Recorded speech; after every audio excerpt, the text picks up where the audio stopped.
J'aimerais un assureur qui prenne soin de ma famille. I want an insurance company that will take care of my family and myself.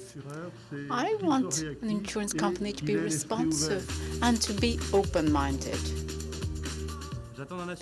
I want an insurance company to protect me well from risks.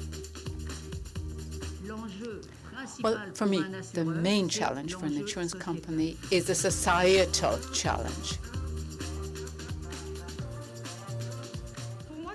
For me, what's important is that my insurance company should be by my side and by the side of companies, because we're living in a changing world.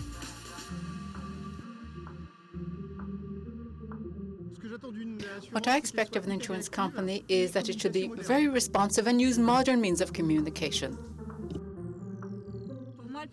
For me, the most important is ecology. I'd like them to give me good healthcare refunds. I'd like an insurance company to invest a lot in wellness and prevention.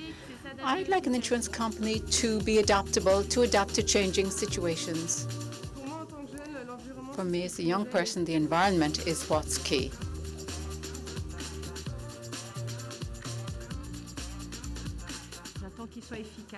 I'd expect them to be efficient and give me a full service offering, including my children, their schooling needs, health, and everything else.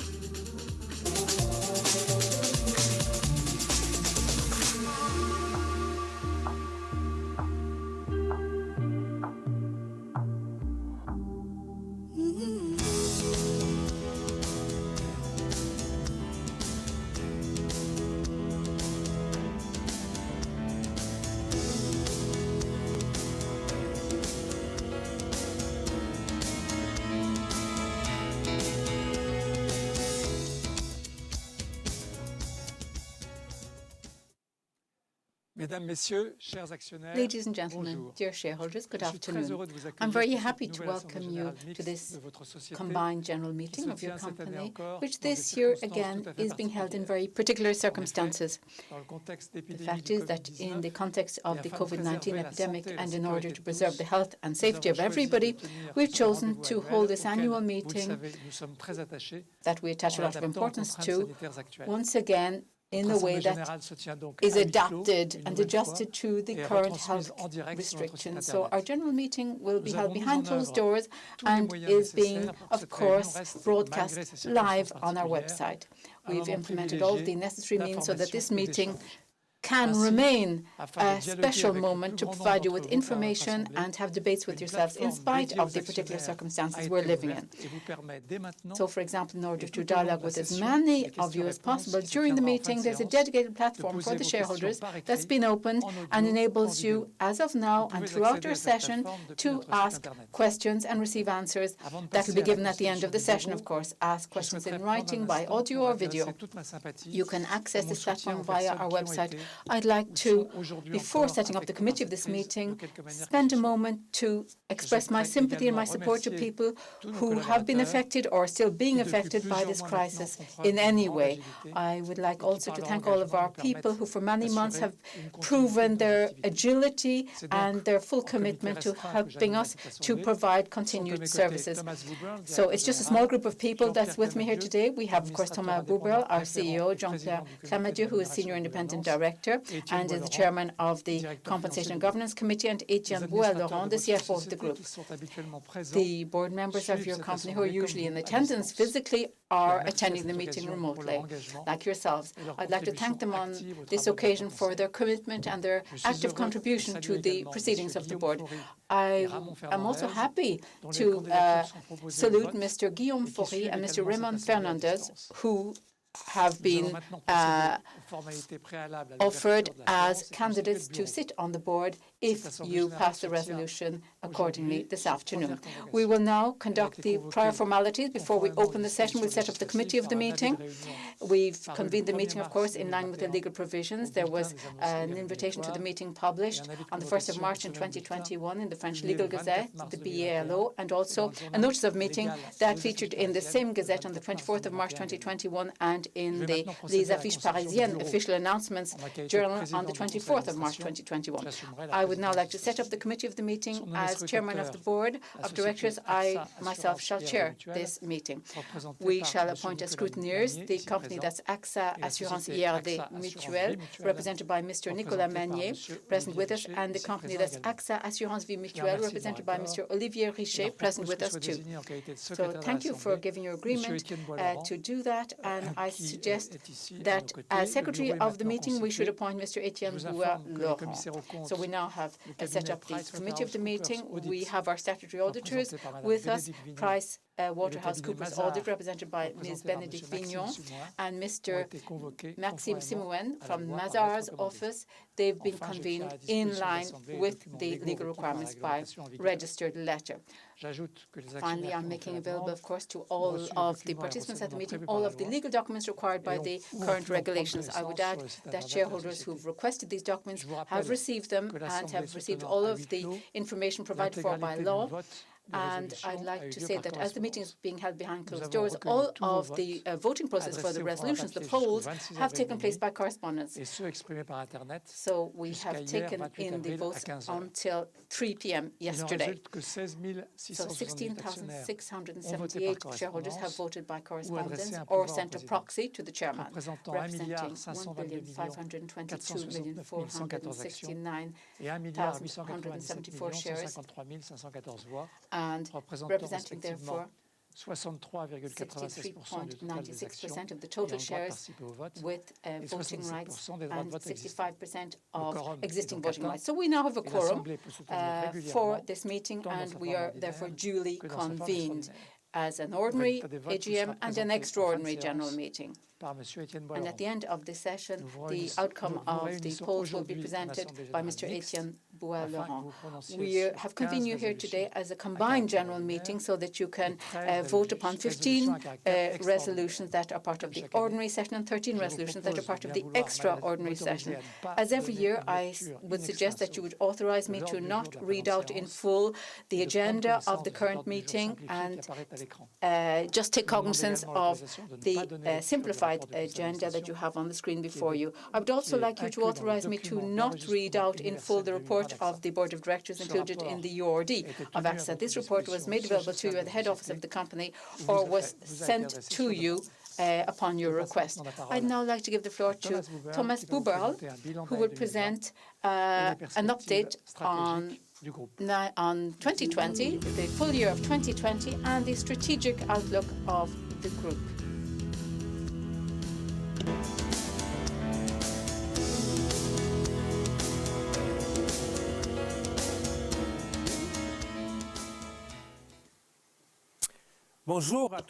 Good afternoon, everybody, dear shareholders. I'm very happy to be with you today for this shareholders meeting. I would, of course, have preferred to be with you physically at an in-person session, but the crisis we're going through requires us to exceptionally organize this shareholders meeting, this time remotely. We've been going through an unforeseen crisis, something we never saw before, and AXA has, I think, demonstrated its great soundness. The revenues of the group stand at 97 billion euro in 2020, more or less flat. This is the fruit of the strong performance of our priority lines of business. But it's also the result of our investments in digital. These enabled us to pursue our activities in spite of the lockdowns. Thanks to all of this, we've managed to generate a high level of underlying earnings at 4.3 billion euro. This result is, of course, down a bit because the crisis cost us 1.5 billion euro worth of compensation and solidarity measures, but it's our job to be by our customers' side in difficult times, whilst remaining financially sound as a company. There is one indicator that shows this perfectly well, that is our Solvency II ratio. It stands at 200% at the 31st of December 2020, up by 2 points compared with December 2019. It is, in fact, a figure that overshoots our objective. It's because we've been able to maintain our commercial performance and our financial soundness whilst protecting our clients that we are now capable today of paying out a dividend to our shareholders. This proves the soundness, the robustness of our group, and also our confidence in our outlook going forward. As you can see, our geographies and high-potential businesses have fully contributed to our resilience. France and Europe have demonstrated their great robustness during the course of this difficult year we've gone through, with underlying earnings that are flat at 4.3 billion euro. This illustrates the relevance of our business mix and also of our strategy, and indeed as well of our correct positioning on these European markets. In Asia and international markets, the great growth of our health business demonstrates the high potential of this business and the dynamism of its geographies. The crisis confirms the fact that health is, of course, a major challenge always. And finally, we're continuing our development in alternatives with a growth of 14% of these assets, standing at 159 billion euro. Axa Investment Managers is a European leader in alternative management, asset management. This is a real asset for us in order to generate financial performance in a context where the interest rates are low. This illustrates the relevance of our business mix in our group and our group's ability to focus on geographies and segments that have high potential in order to generate growth. As I've just said, our revenue figure was more or less flat last year. This is the fruit of the good business dynamics of our strategic business lines, that is health, commercial, P&C, and protection. In spite of this crisis of a sort we've never seen before, these segments have pursued their growth, which even fast-tracked in the third and then in the fourth quarter of 2020. These are businesses of the future that meet essential needs for our clients. That holds true as we speak today, but it'll be even more true in the future. In 2020, we also pursued our work on profitability in property casualty. If we set aside the exceptional effects of the crisis, the COVID crisis, and the natural catastrophes, our combined ratio has continued to improve. Our strategic plan provides for an objective of a combined ratio of 93%. We are therefore on track. Finally, we continued with our strategy to transform the business mix we have in life and savings. We're really focused on the products that are the most worthwhile and interesting for our clients and the less capital burners for AXA. Last year, we sped up the transformation of our subsidiary AXA XL. Firstly, a new team came in under the aegis of Scott Gunter. He immediately set up a new organization that is simpler, more streamlined, and that's already up and running. Secondly, AXA XL bolstered its discipline in terms of underwriting. It's focused on profitability and high-potential products. I'm thinking in particular of insurance lines for businesses in the US, where AXA XL has a fine market share. Finally, we pursued a lot of important action in order to continue to reduce volatility. We set up a budget for NatCats that's more prudent, and we have also taken out additional protection for some long lines. These transformation operations were conducted in a very positive, an extremely positive pricing environment. This momentum continued also in the third and then in the fourth quarter of 2020. For all of these reasons, we confirm our objective, for the underlying earnings of Axa XL, which stands at €1.2 billion for 2021.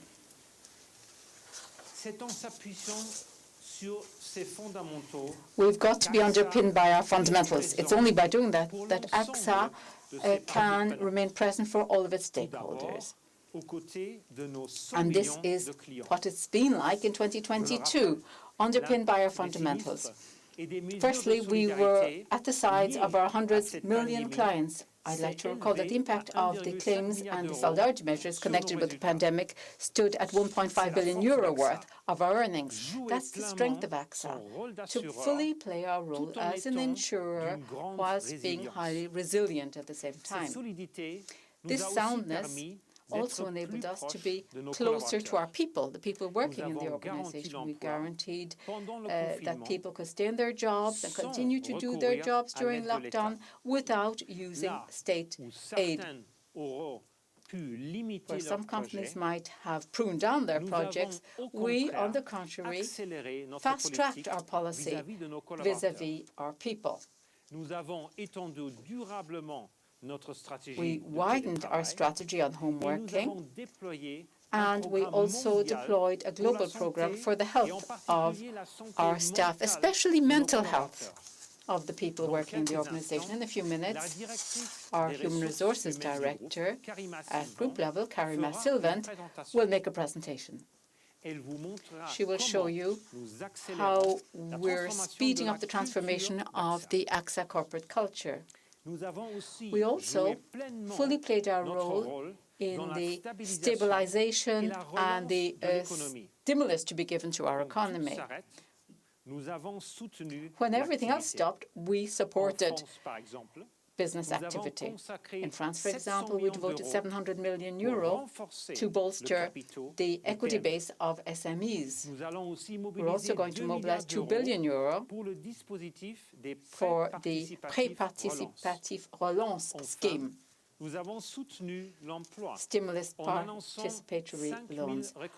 Finally, we supported jobs by announcing 5,000 recruitments in France, including 30% of young people. And as you know very well, these are among the people most impacted by this crisis.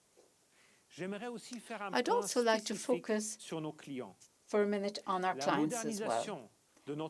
We've been modernizing our distribution network, and that's progressed very well between 2019 and 2020. This enabled us, gave us a springboard, I would say, to be always present so as to meet their expectations. I would also like to thank our thousands of frontline people for their unbelievable commitment at the service of our clients during this serious crisis. Also, thanks to our digital investments in remote working, almost €1 billion worth in 4 years. Thanks to all of this, our staff were able to work remotely at the service of our clients. I'd like to also sincerely thank them for this unbelievable result that they've achieved during this very particular crisis. Thanks to all of that, customer satisfaction has gone up. It went up by 19 points last year. Of course, not everything was perfect.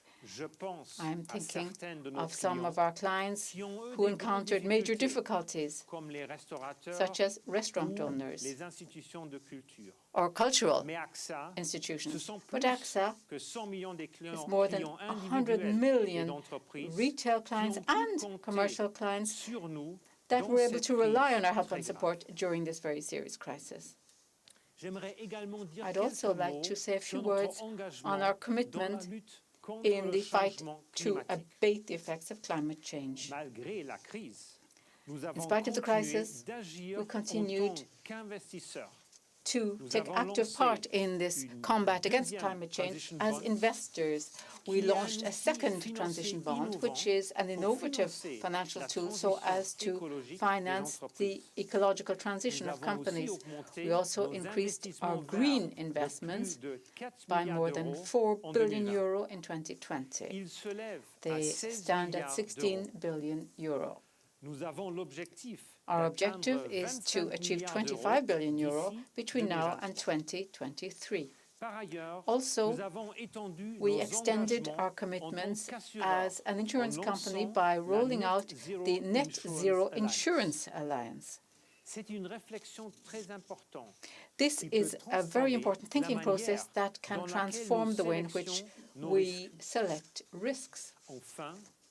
Finally, and this is the first of, the fight against climate change is now one of the priorities of our new strategic plan, just like our financial objectives.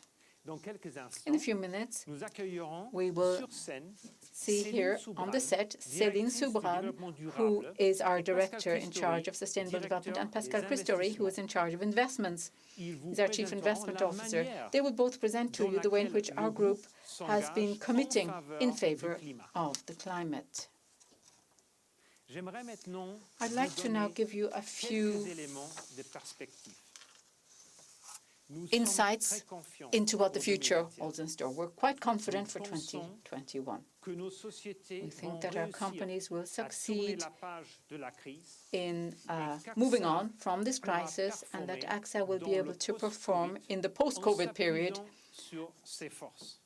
by being underpinned by its major strengths, that is the turnaround of AXA XL, the performance of our business activities in Europe and in France, the growth potential that we see in Asia and international markets, and also within AXA Investment Managers. That's our, of course, asset management business.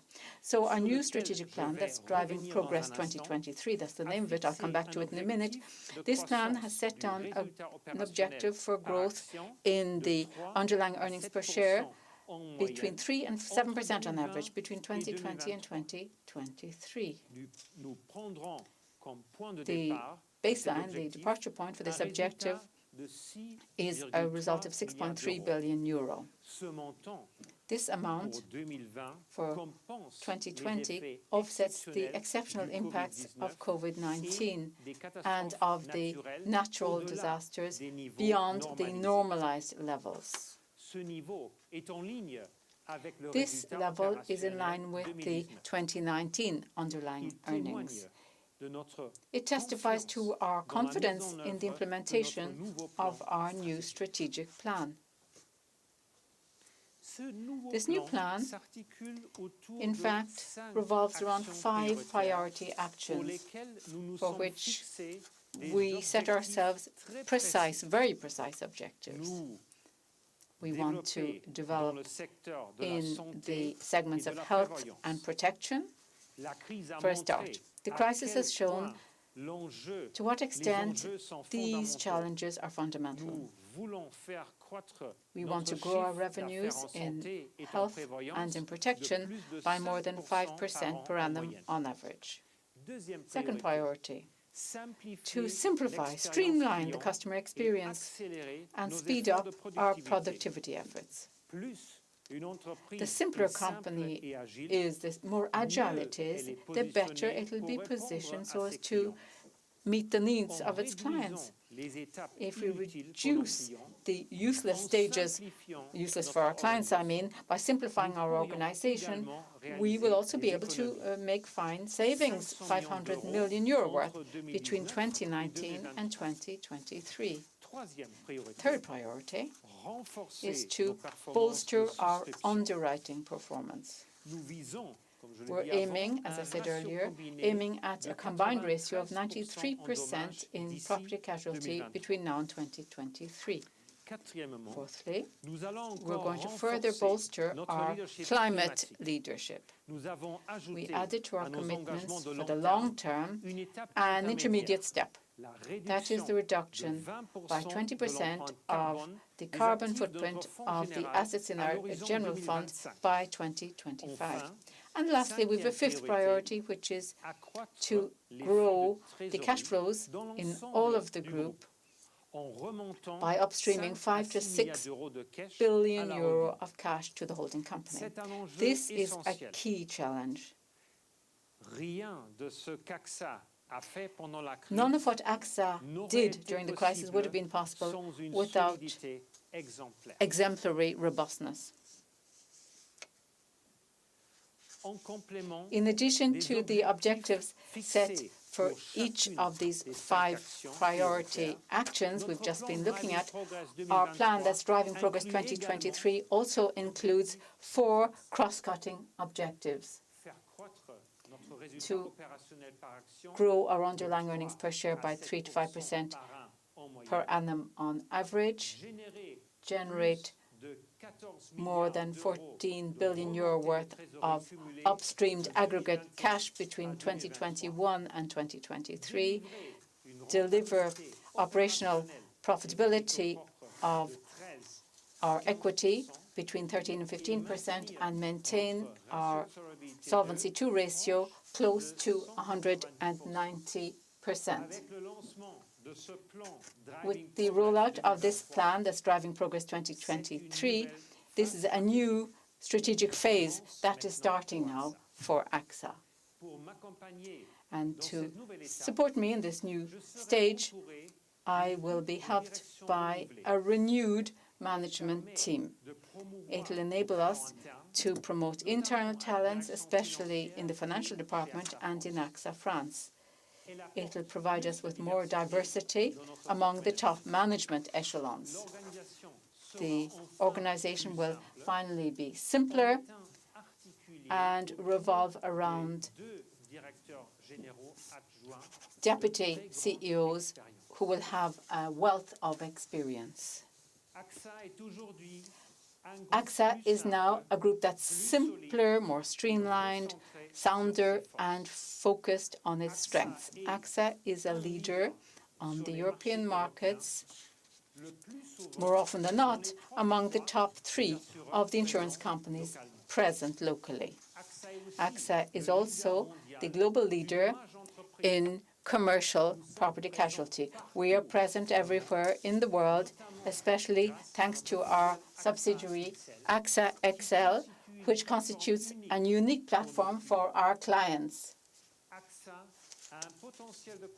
Axa has growth potential in markets and business lines that are promising. I'm thinking in particular of Asia, where we generate more than 2 billion euro of revenues in health, or Axa Investment Managers, whose expertise in alternative asset management guarantees high growth potential.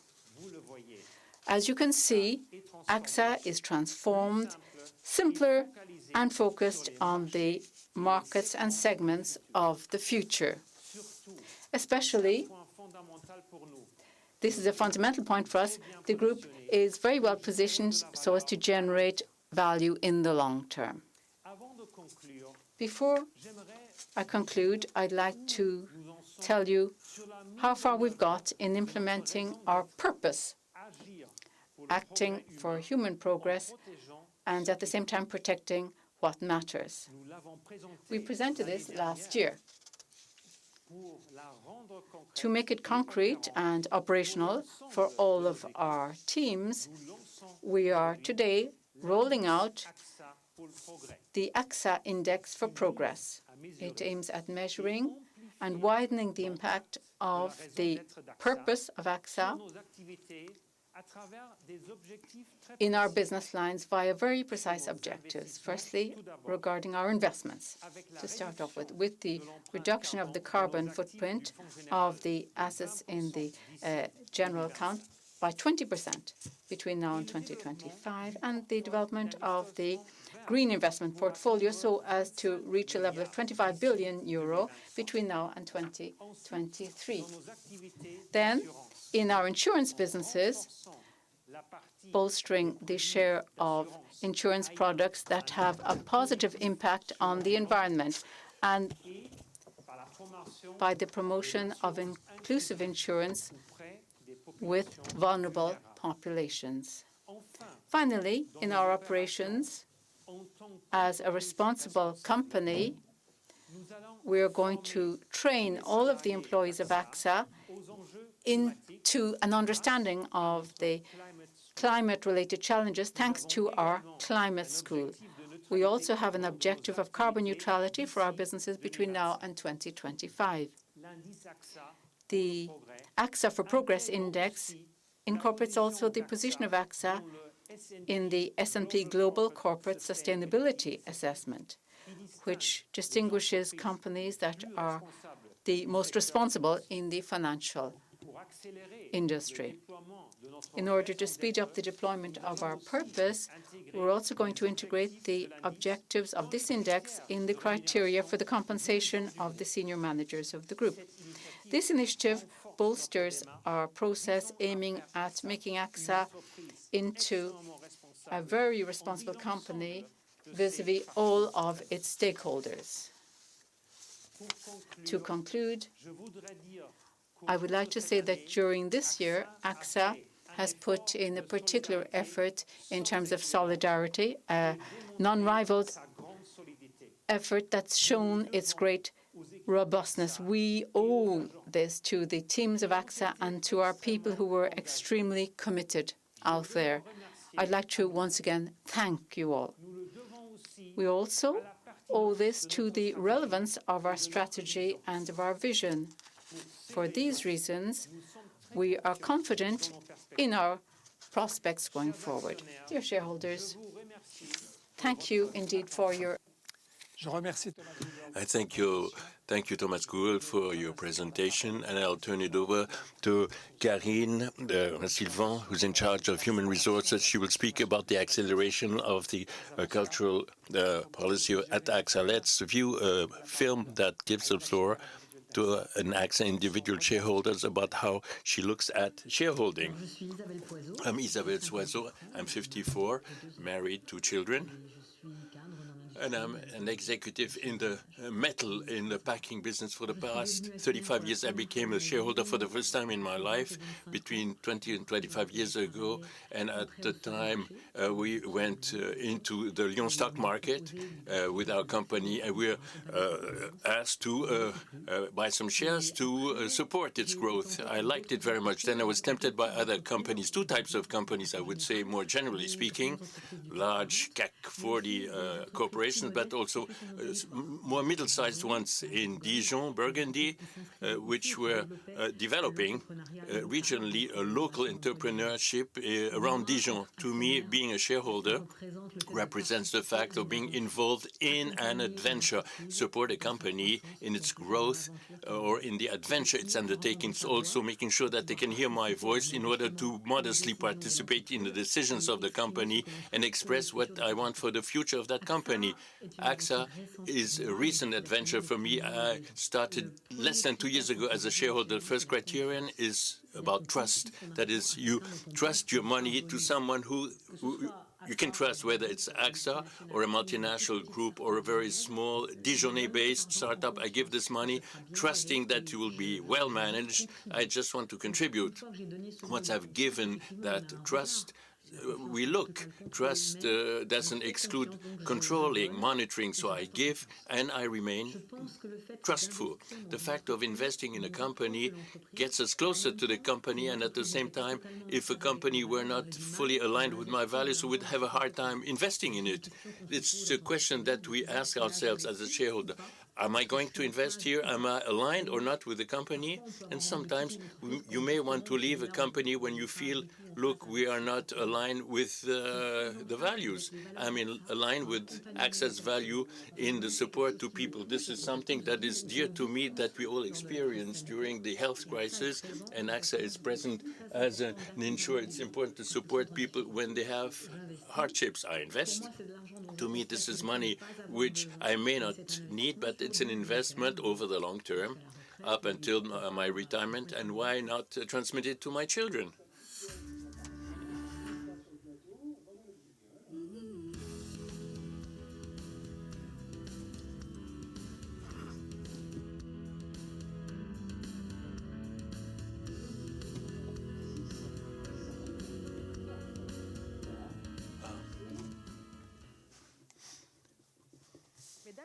Ladies and gentlemen, dear shareholders, I'm very pleased to present today the guidelines of our HR policy of our strategic plan. The development of responsibility and inclusion are at the center of our project for the next few years. Let me start by thanking our staff members who showed an exceptional commitment ever since the crisis started, and I know that many of them are looking at us today. Our purpose, acting for human progress by protecting what matters, has guided our actions with a steady concern, which is protecting our employees. We put in place remote work on a full-time basis whenever necessary. In practice, it meant that it was the case for most of 2020 for all our employees around the globe. Our staff members were equipped with IT means and conference videos and were trained to work from a distance. All these efforts allowed to preserve and increase the quality of service with our policyholders, as you were able to see a few minutes ago.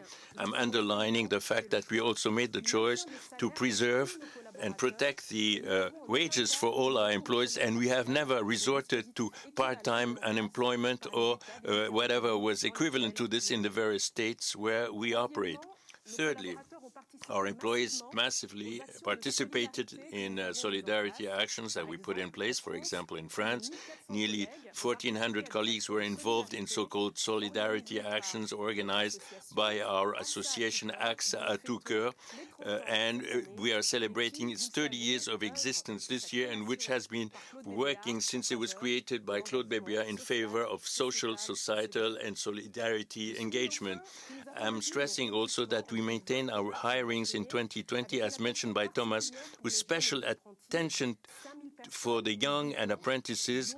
5,000 were recruited in France, and out of which 1,300 in our sales networks, and we are maintaining this goal for 2021.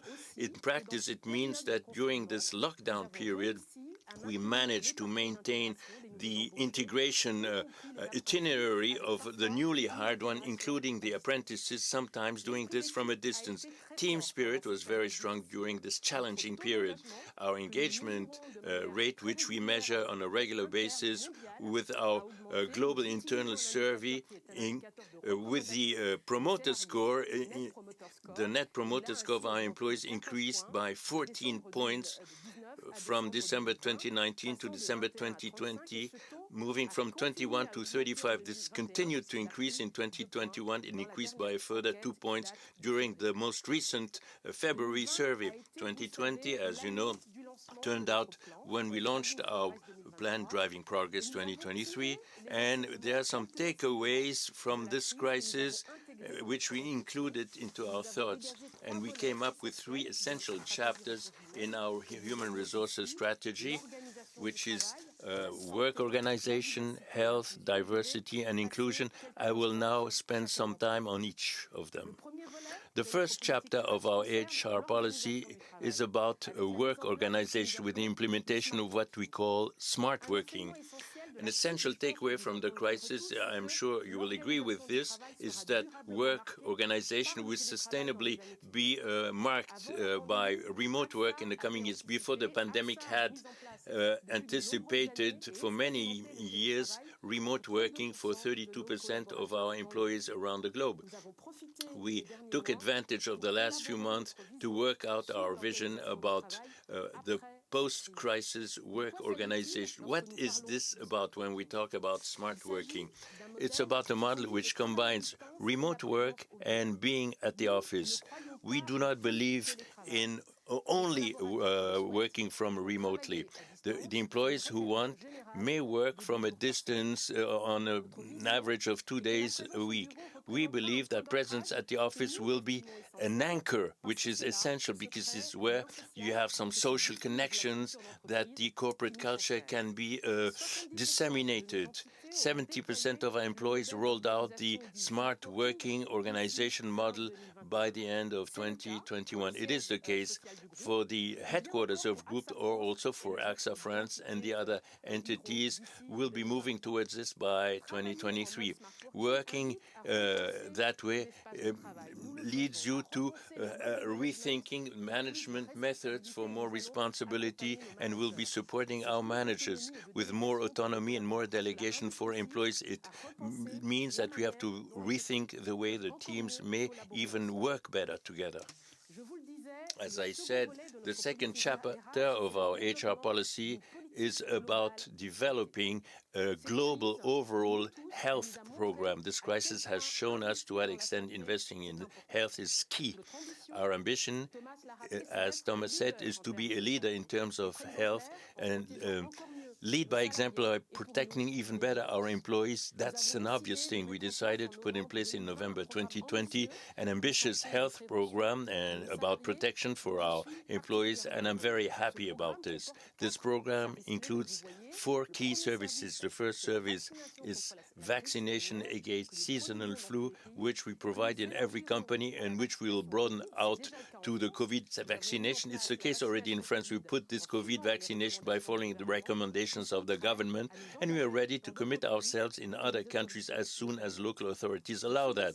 The second service is about the days of education and health prevention. Thirdly, medical checkups. And what I mean here, these are checkups that can come in the form of questionnaires or being present depending on the age. Finally, we put in place around the globe, as from the beginning of 2020, psychological support mechanisms. We were talking earlier about mental health. This is particularly important during this period of health crisis. Lastly, I would like to end by speaking about the third pillar of our strategy, which is strengthening our actions in favor of inclusion and diversity. When it comes to equality, male-female, we have been working on this for the past 15 years and have made significant progress in the past 5 years.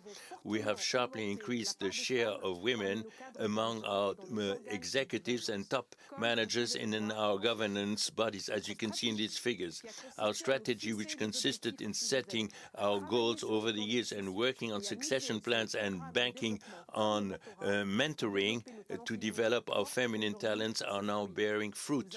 We have from now on over 26% of women in our group management committees, 34% of women among the members of the executive committees of our entities in the globe, and 30% of women among our CEOs. We are aware, of course, that we must continue with our efforts, and our commitment is to reach, to work and make progress to reach equality in our top 250 at the end of 2023. Wage fairness is something that we also are very keen on. We have taken commitments and have dedicated budgets to eliminate unwarranted remuneration differences in order to have equality in terms of wages in every part of the world by 2023 at the latest. We also reinforced all the standards and procedures in order to avoid the creation of differences in the future, whether in terms of promotion or recruitments. I'd like to end by specifying that our commitment in favor of diversity goes beyond male-female equality. We act on other dimensions to turn AXA a company that is even more inclusive in favor of our employees, LGBT, in favor of our colleagues who have some disabilities. We enforce also our action to continue to diversify our hirings and internal promotions. This is very important to me in terms of social origins and cultural origins. We're developing our actions in regard to intergenerational dimension. Axa is an average age of 41 in the world and 43 years in Europe. In other words, we have 4 generations at work, and the transmission of expertise and of knowledge is essential in our business lines. To conclude, ladies and gentlemen, dear shareholders, the responsibility and the inclusion are the 2 pillars of our HR policy, and we are convinced these are powerful levers in terms of commitment and performance. Thank you very much for your attention. I thank Karim for this excellent presentation. Now, Céline Soupran, in charge of sustainable development, and Pascal Pistori for an exchange around the Axa climate change with Caroline Blas, an independent journalist.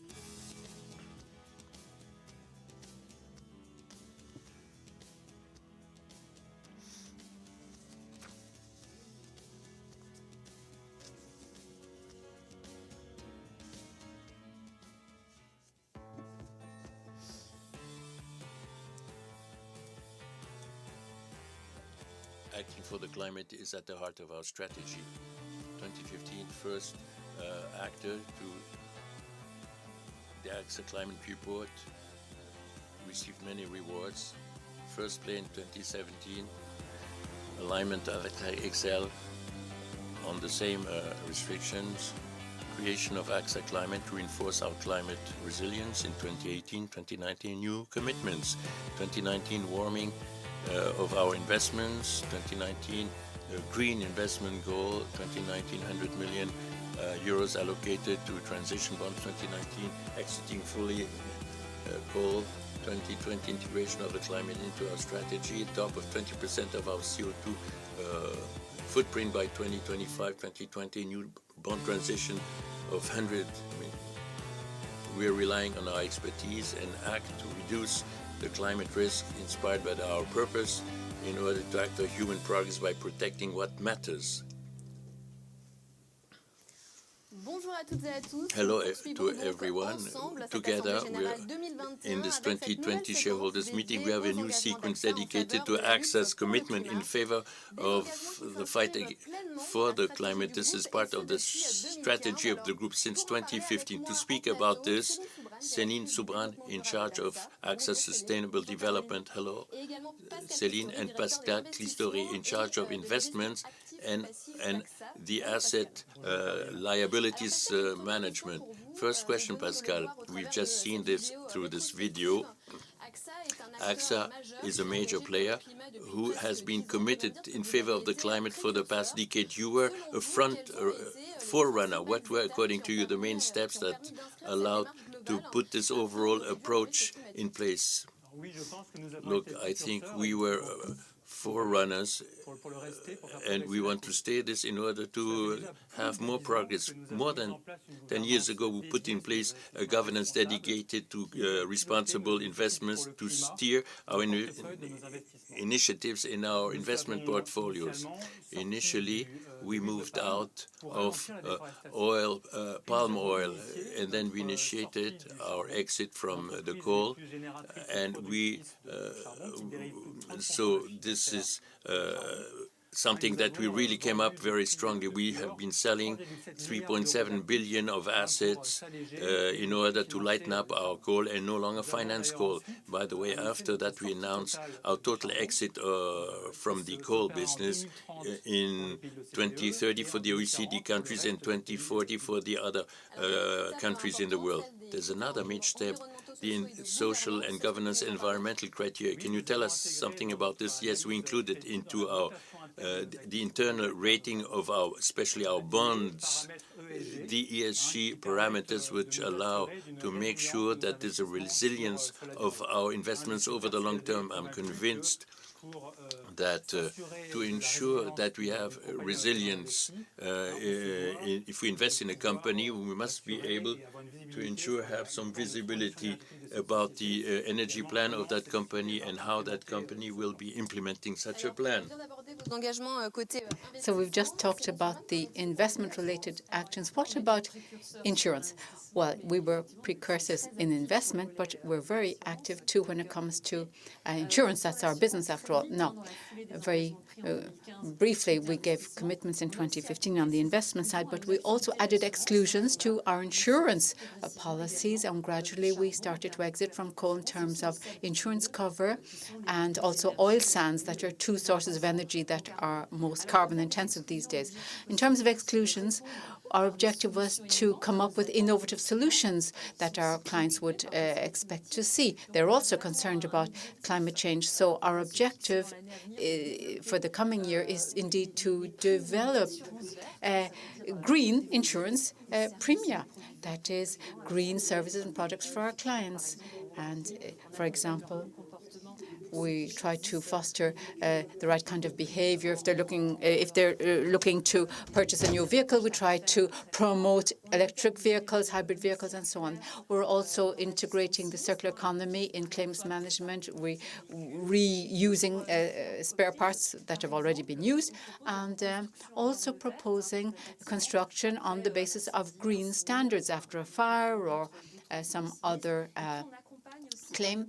And also, we're supporting clients by new kinds of insurance, hydrogen, renewable energy sources, and these are some of the innovative solutions we provide to our clients. And last week, we announced that Axa is heading up a coalition among other international players, where together we're going to set down a net zero pathway for insurance businesses. We're doing with Aviva and Allianz, for example, peer companies, so as to set down common metrics and methodologies that will enable us to build up this pathway together and then lead up to commitments, we hope, in Glasgow at COP26. And also, we want to work with other financial industry players and insurance players. Of course, you need to be exemplary internally as well. And how are you taking care of the environment in your own operations within Axa? Well, of course, that's a must. Before talking about insurance and investment, you've got to, of course, do the same back home. So that's our buildings, it's our fleets of vehicles, it's when we travel to go and see clients. We're an international scale group, and we've already come a long way. Between 2012 and 2020, we've reduced by more than one-half our carbon emissions in respect of our own activities. That's quite a lot. Now, obviously, 2020 was a particular year, and the dip was even bigger, actually, in 2020. So in our new strategic plan, we want to reduce by 20% further our CO2 emissions in our own activities between now and 2025. And also, we're taking action on the digital plan. We have a digital plan. We are an insurance business. It's a financial activity, so we produce a lot of digital material, and especially in the COVID context with people working from home. So we set up a whole action plan to bring down our footprint in terms of choosing the right architectures for the information systems, choosing where we store data and data centers, the IT hardware. Yeah, be digitally sober, I would say. So our digital activities have now exceeded in terms of carbon emissions globally, have actually overshot civil aviation in general on planet Earth, I mean. So we've got to try and make sure we make the right definitive choices. If we're to be carbon neutral, we've got to offset the remaining emissions and buy carbon credits to do so. Yes, these are concrete commitments, Pascal Christori. There are challenges to do with societal transitions, but also the low-carbon economy will require groups like Axa to prepare for that transition in very concrete ways. What have you been doing on that? Yeah, we've given very substantial commitments for the energy transition. Firstly, we decided to align our asset portfolios with the 1.5-degree pathway by 2050, along the lines of the Paris Agreement. So we want to be net zero in carbon emissions by that date. That's our aim. Also, we've defined a green investment plan. Now, that's green bonds and investments in renewable infrastructures or investments in buildings that are low carbon, low consumption buildings. And 24 billion euro is the worth of that. Initially, it was only 12, but we doubled it. It's now 24. And we also issued a bond, a subordinated debt recently, green bond. So it's 25 billion euro now. So in the medium term, concretely, we want to bring down our carbon footprint in our portfolio down by 20% between now and 2025, after a drop of 31% already between 2015 and 2019. So we're combining our forces with partners in alliances, as Céline was saying, the Net Zero Asset Owner Alliance, as we call it. That brings together the biggest institutional investors on planet Earth. And altogether, we think that we can do something worthwhile, access figures, metrics, and set common ambitions so as to enable us all to transition efficiently, in terms of the companies that we fund. Well, an important figure is the 1.5 degree by 2050. That's the pathway you've opted for, but it's a big challenge. How are we going to get there? How are we going to get there faster than we've been getting up to now? And how can you motivate economic players to move into a green transition kind of mode? Well, firstly, we're very active, as I was saying, in renewable energy sources, because 20% of our infrastructure portfolio right now is made up of assets that are infrastructures in renewables, wind farms, hydropower, and so on, and also new technologies, as Céline mentioned, hydrogen and everything that's storage and distribution of new energy sources.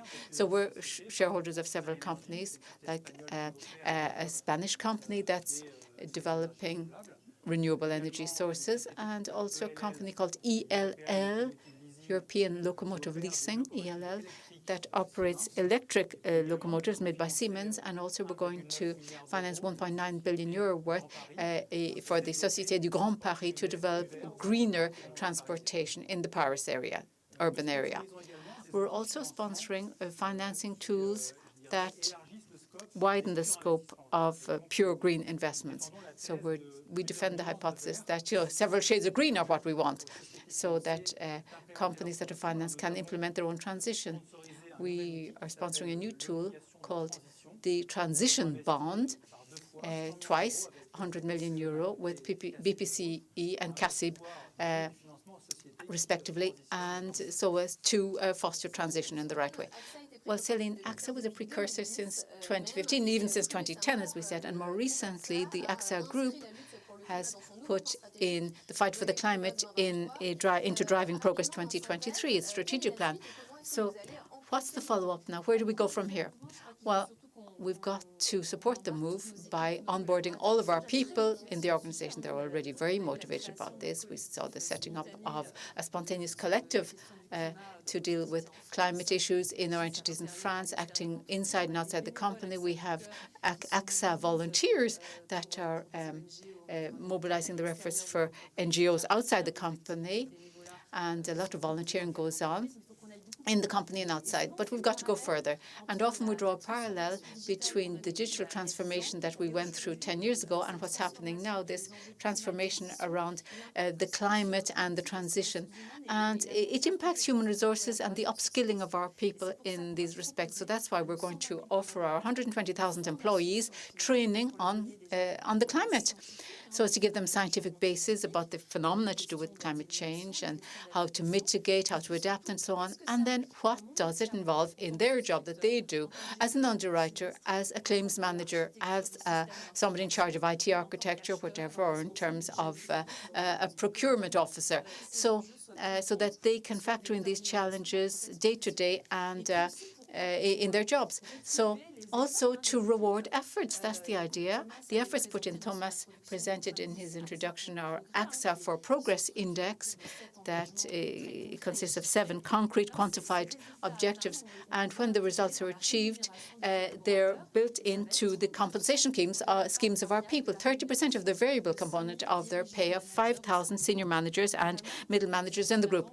built into their pay package. So that's the idea, to engage all of our people to achieve these objectives. So So set a value on and reward. They're the key words here, I think. And it helps us to better understand Axa's commitments in favour of the climate and to understand what you're doing daily, tangibly out in your operations. Thank you to both of you.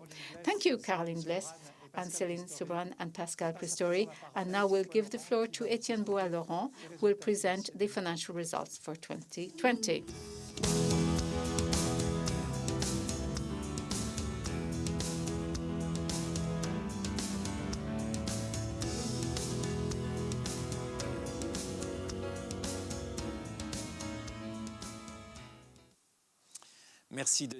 Thank you, Denis.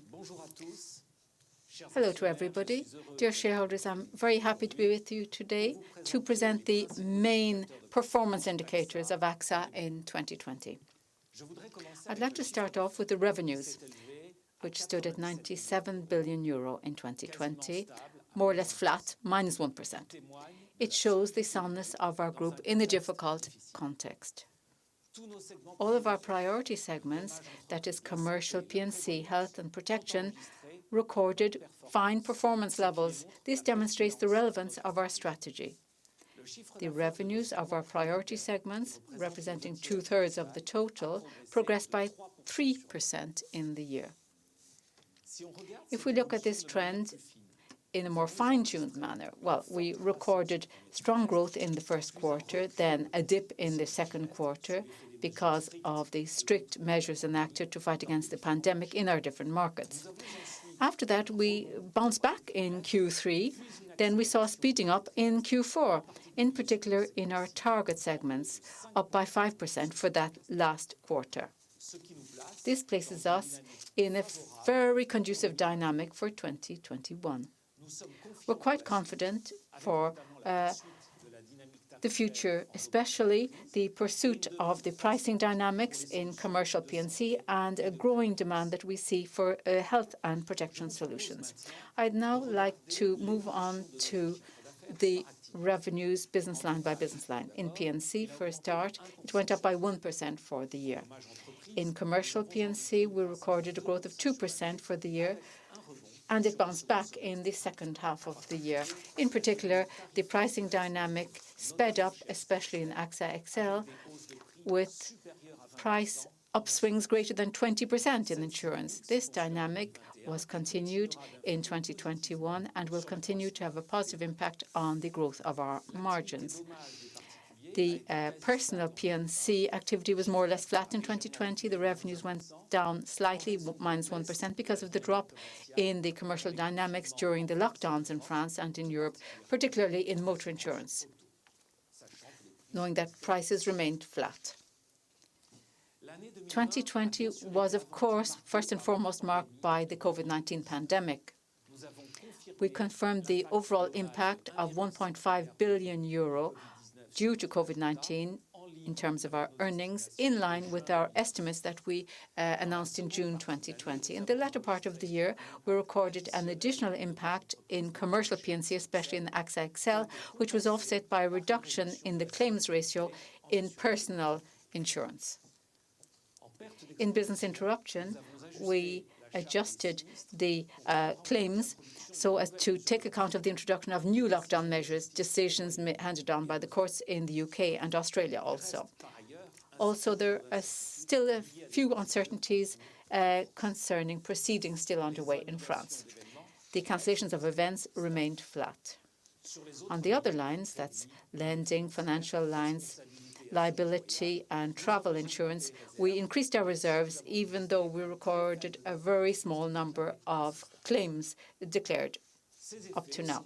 These effects at the same time were partly offset by a drop in the frequency of the claims in personal insurance, especially in motor insurance. In order to contain our exposure in the future, we reworded the clauses in our business interruption damage-free policies all around the group by making quite explicit, very clearly explicit, the exclusion factors. The deployment of these clauses is underway when the policies are due to be renewed. It takes place. So, as I've just said, In terms of property casualty, our underlying earnings were impacted by the pandemic to the tune of €1.5 billion, and to a lesser degree by the higher level of natural catastrophes with a strong frequency of hurricanes in the North Atlantic area in 2020. In detail, the upswing in the technical margin is greater than the drop in the financial results, and we recorded a lesser level of PYD. The result of this is that, excluding COVID and Nat Cats, the P&C underlying earnings would have progressed by 2%. This is confirmed by the evolution of the combined ratio in P&C. Excluding COVID and Nat Cat, this would have been improved by 0.5 point. So we remain confident in our ability to continue to improve our technical margin so as to achieve our objective of a combined ratio of 93% between now and 2023. Let's now focus on life and savings. The product mix is improving the whole time here. The revenues went down by 6% because of the drop in savings in the general account in the context of the pandemic, especially in France and in Italy. The revenues in protection is resilient, up 2%. In France, we're continuing to see a strong demand for products that are unit-linked, representing 48% of the revenues in individual savings. That is 10 points more than the average of the market. The net inflows reveal a positive trend in the business mix. Fewer guaranteed rate activities, more technical risks and commissions, connected with our strategy, of course.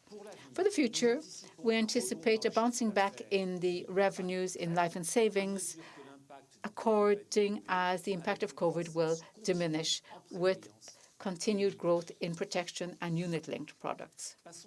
Let's now look at the underlying earnings in life and savings. The underlying earnings went down by 7%, driven by a lower technical margin because of the impact in the first half of the extension of the protection cover, the drop in the discount rate for annuities, and the drop in surrenders.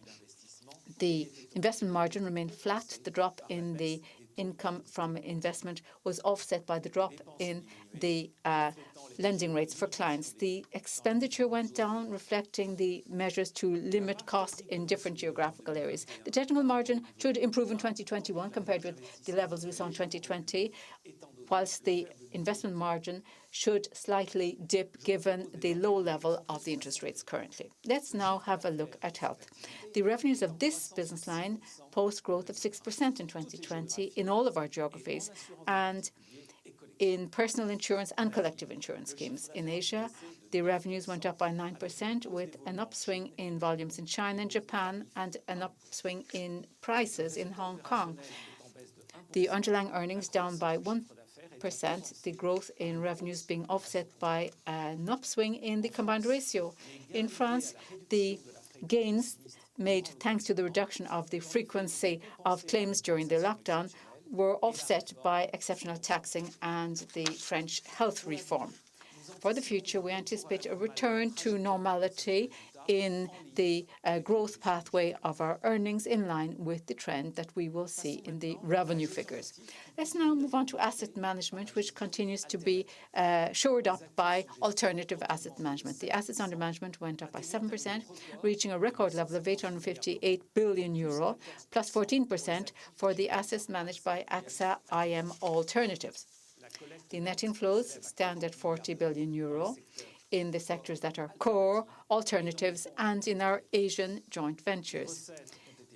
Income was higher thanks to the alternatives, representing about 40% of the total inflows, incoming revenues. The underlying earnings went up by 6%, reflecting largely the increase in the assets under management, a fine performance in a difficult year. Going forward, you can expect that we will pursue the growth we've been seeing in our alternative asset management activity with a higher margin, contributing to about one-half of our profits, and it will continue to be a very attractive business line indeed in this current environment we have with low interest rates. All told, the underlying earnings of the group stand at €4.3 billion in 2020 as opposed to €6.5 billion in 2019. This trend can be explained by three factors: the deconsolidation of equitable holdings, the impact of the pandemic, and the level of natural catastrophes beyond a normalized level.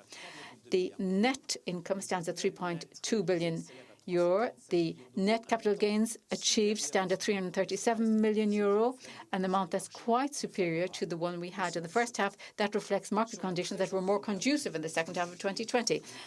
On the cash flow of the holding company, we've continued to avail of a lot of headroom in terms of cash, with 4.2 billion euro of cash in 2020, a figure that's higher than the target bracket of 1 to 3 billion euro. The main drivers of the cash flow movements during the course of the year were an upstreaming of cash of 4.8 billion euro by our entities, 1 billion euro of proceeds from divestments of businesses in Central and Eastern Europe, and 1.2 billion of gains on stock derivatives and by way of raising of commercial paper.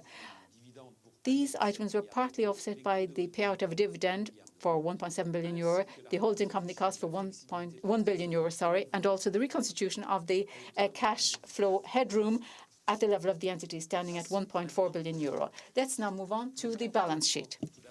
Our equity first increased by 1.7 billion euros to reach 71.6 billion euros. The net income and the increase of unrealized capital gains due to lower interest rates were partly compensated due to the currency effect linked to the reinforcing of the euro relative to the main currencies and the improvement of our pension services. Now, the debt of the group, as we said, we significantly lowered our debt level in the past 2 years at a level which is now in the 25 to 28 target range. In 2020, we in particular reimbursed 1.7 billion euros of financial debt. As you noticed in the presentation made by Thomas, Axa has a solvency rate which is very high at 200%. It even increased by 2 points since the 31st of December 2019, despite the adverse impact of financial markets, and this in particular thanks to the integration of Axa XL into the group's internal model. This reflects the benefits of diversification resulting from the combination of XL with Axa, which allowed to cut on the requirements of capital. Since 2020, the Axa share price had significantly underperformed relative to the European insurance sector. This was due to our Axa XL subsidiary was impacted by the crisis and by the specific situation of the French, which led to the non-payment of half of our dividend last year. After that, the Axa shares outperformed the insurance sector, recording a performance of 58% over 1 year against the 42% for the stocks insurance, which is our benchmark. This performance was driven by the resolute actions which we took to limit volatility and re-establish the profitability of Axa XL, and through the publishing of a very good level of solvency at the end of 2020, which allows the payment of a dividend back to normal. As you noticed, in 2020, we were able to maintain our commercial performance and great financial solidity while protecting our clients. The momentum of our revenues is good. We were able to generate a high level of underlying earnings at 4.3 billion euros. Our solvency ratio is sound at 200%, and the cash levels of the holding are above our target. The outlook for our main financial indicators are positive, and we trust our goals in our plan as communicated last December. Thanks to all of this, we are able now to pay out a dividend of 1.43 euros to our shareholders. It testifies the solidity of the group and our trust in 2021 in our Driving Progress 2023 strategic plan. Thank you very much for your attention. I thank Etienne Bois-Laurent for his presentation. I will now ask Jean-Pierre Clamadieu to present the governance of the company and the compensation remuneration policy of its top managers.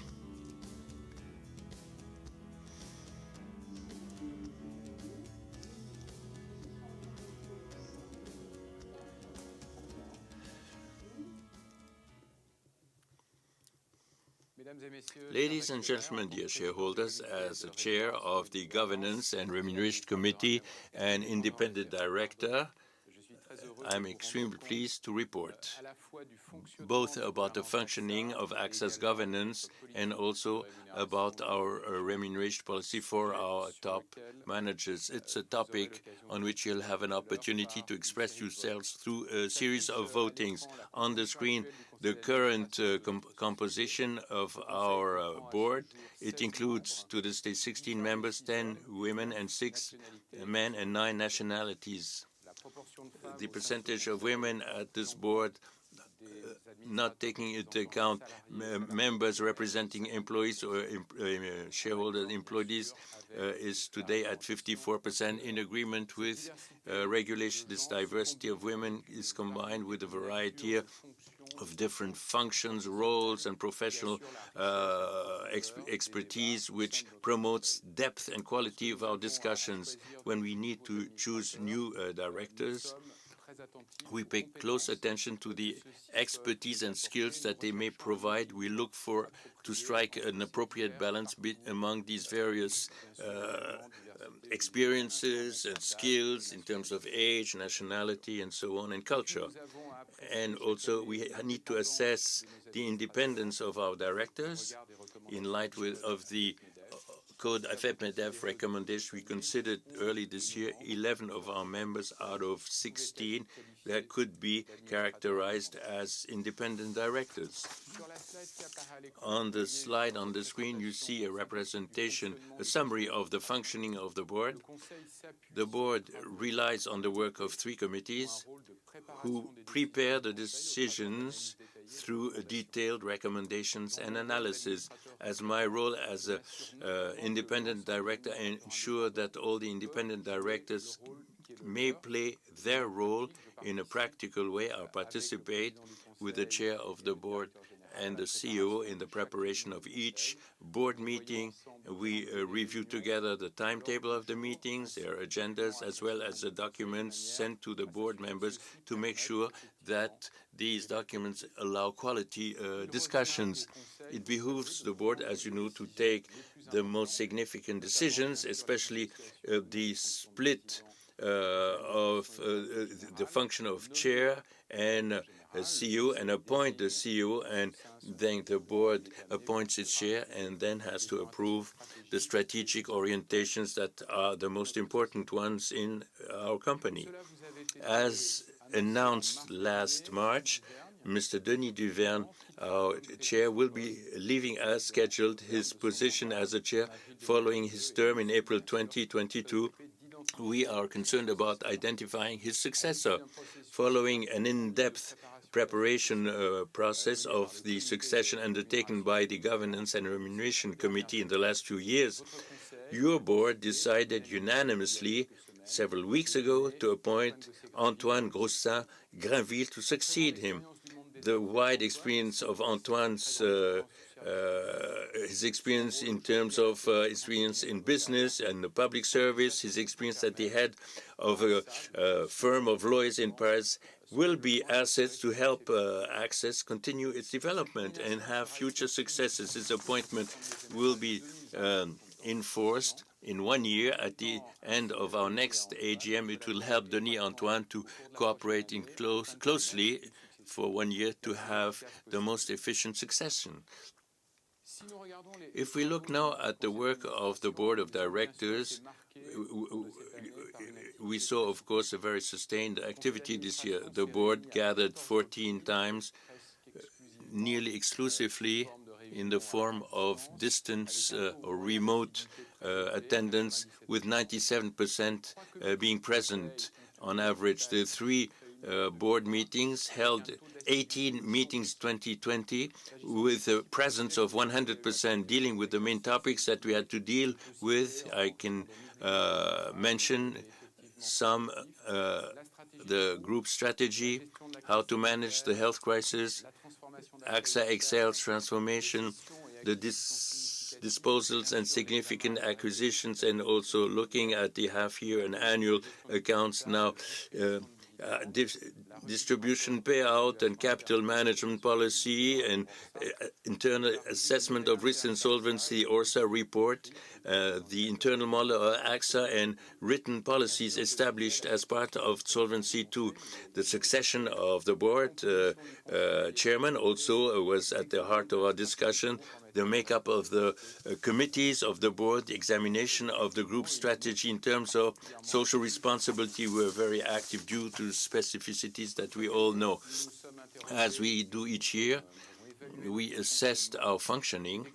That exercise this year was undertaken internally. There are sometimes certain years we ask for external advisors to help us dig deep into things, and there are other years we consider that a questionnaire and direct exchanges between each or director and the chair allow through answers to the questionnaire and individual interviews to get their opinion from the members.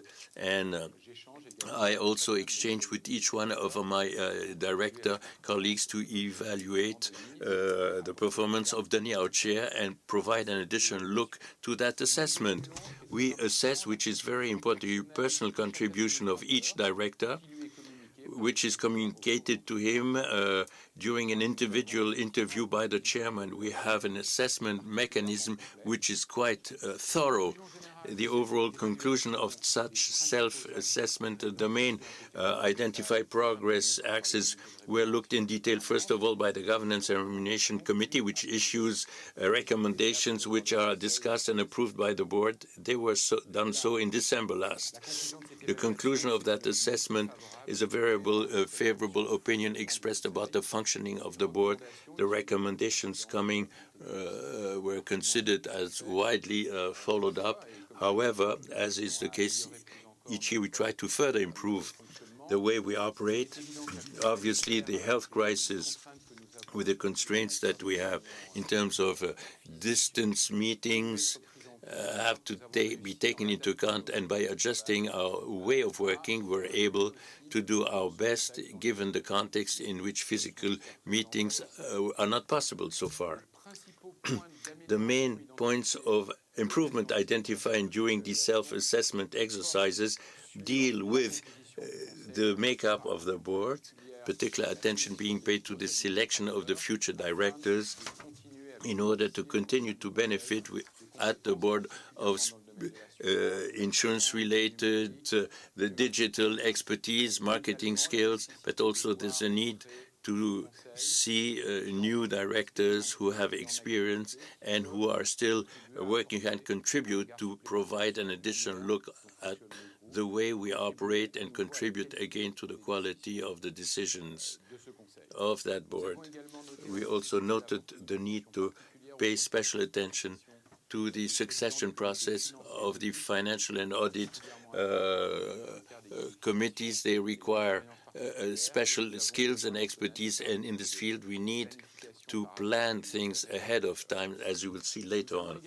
We also concluded that there was a need to propose a simplification of the CEO remuneration framework. This is something that we will talk about probably next year.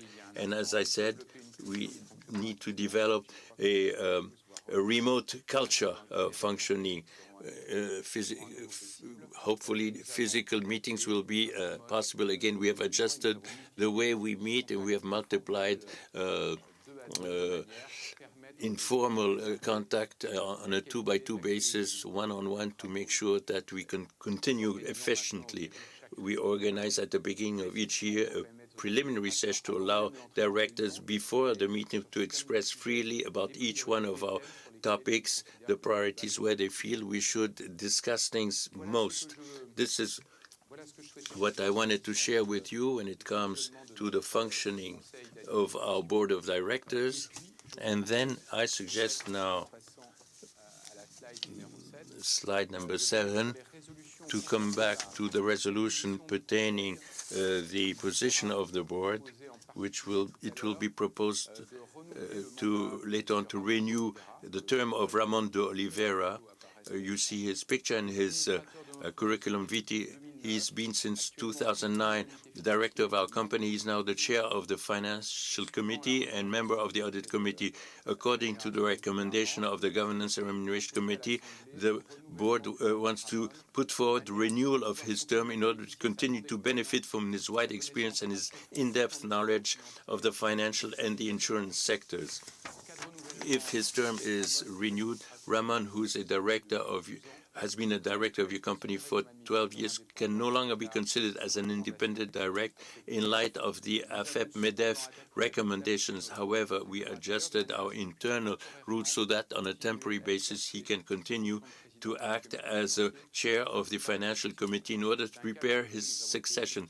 This is a case where we paid close attention by proposing to renew Ramon's term to keep at the board skills which are very important, which he has. And I suggest that we move to slide number 8. We will also suggest during this meeting to appoint Mr. Guillaume Faury and Ramon Fernandez as directors. Guillaume Faury will be appointed in replacing Mrs. Hélène Sarkinsis, who has decided not to ask for a renewal of her term as a director. And I take this opportunity to thank her very warmly for her contribution to our work in the past few years.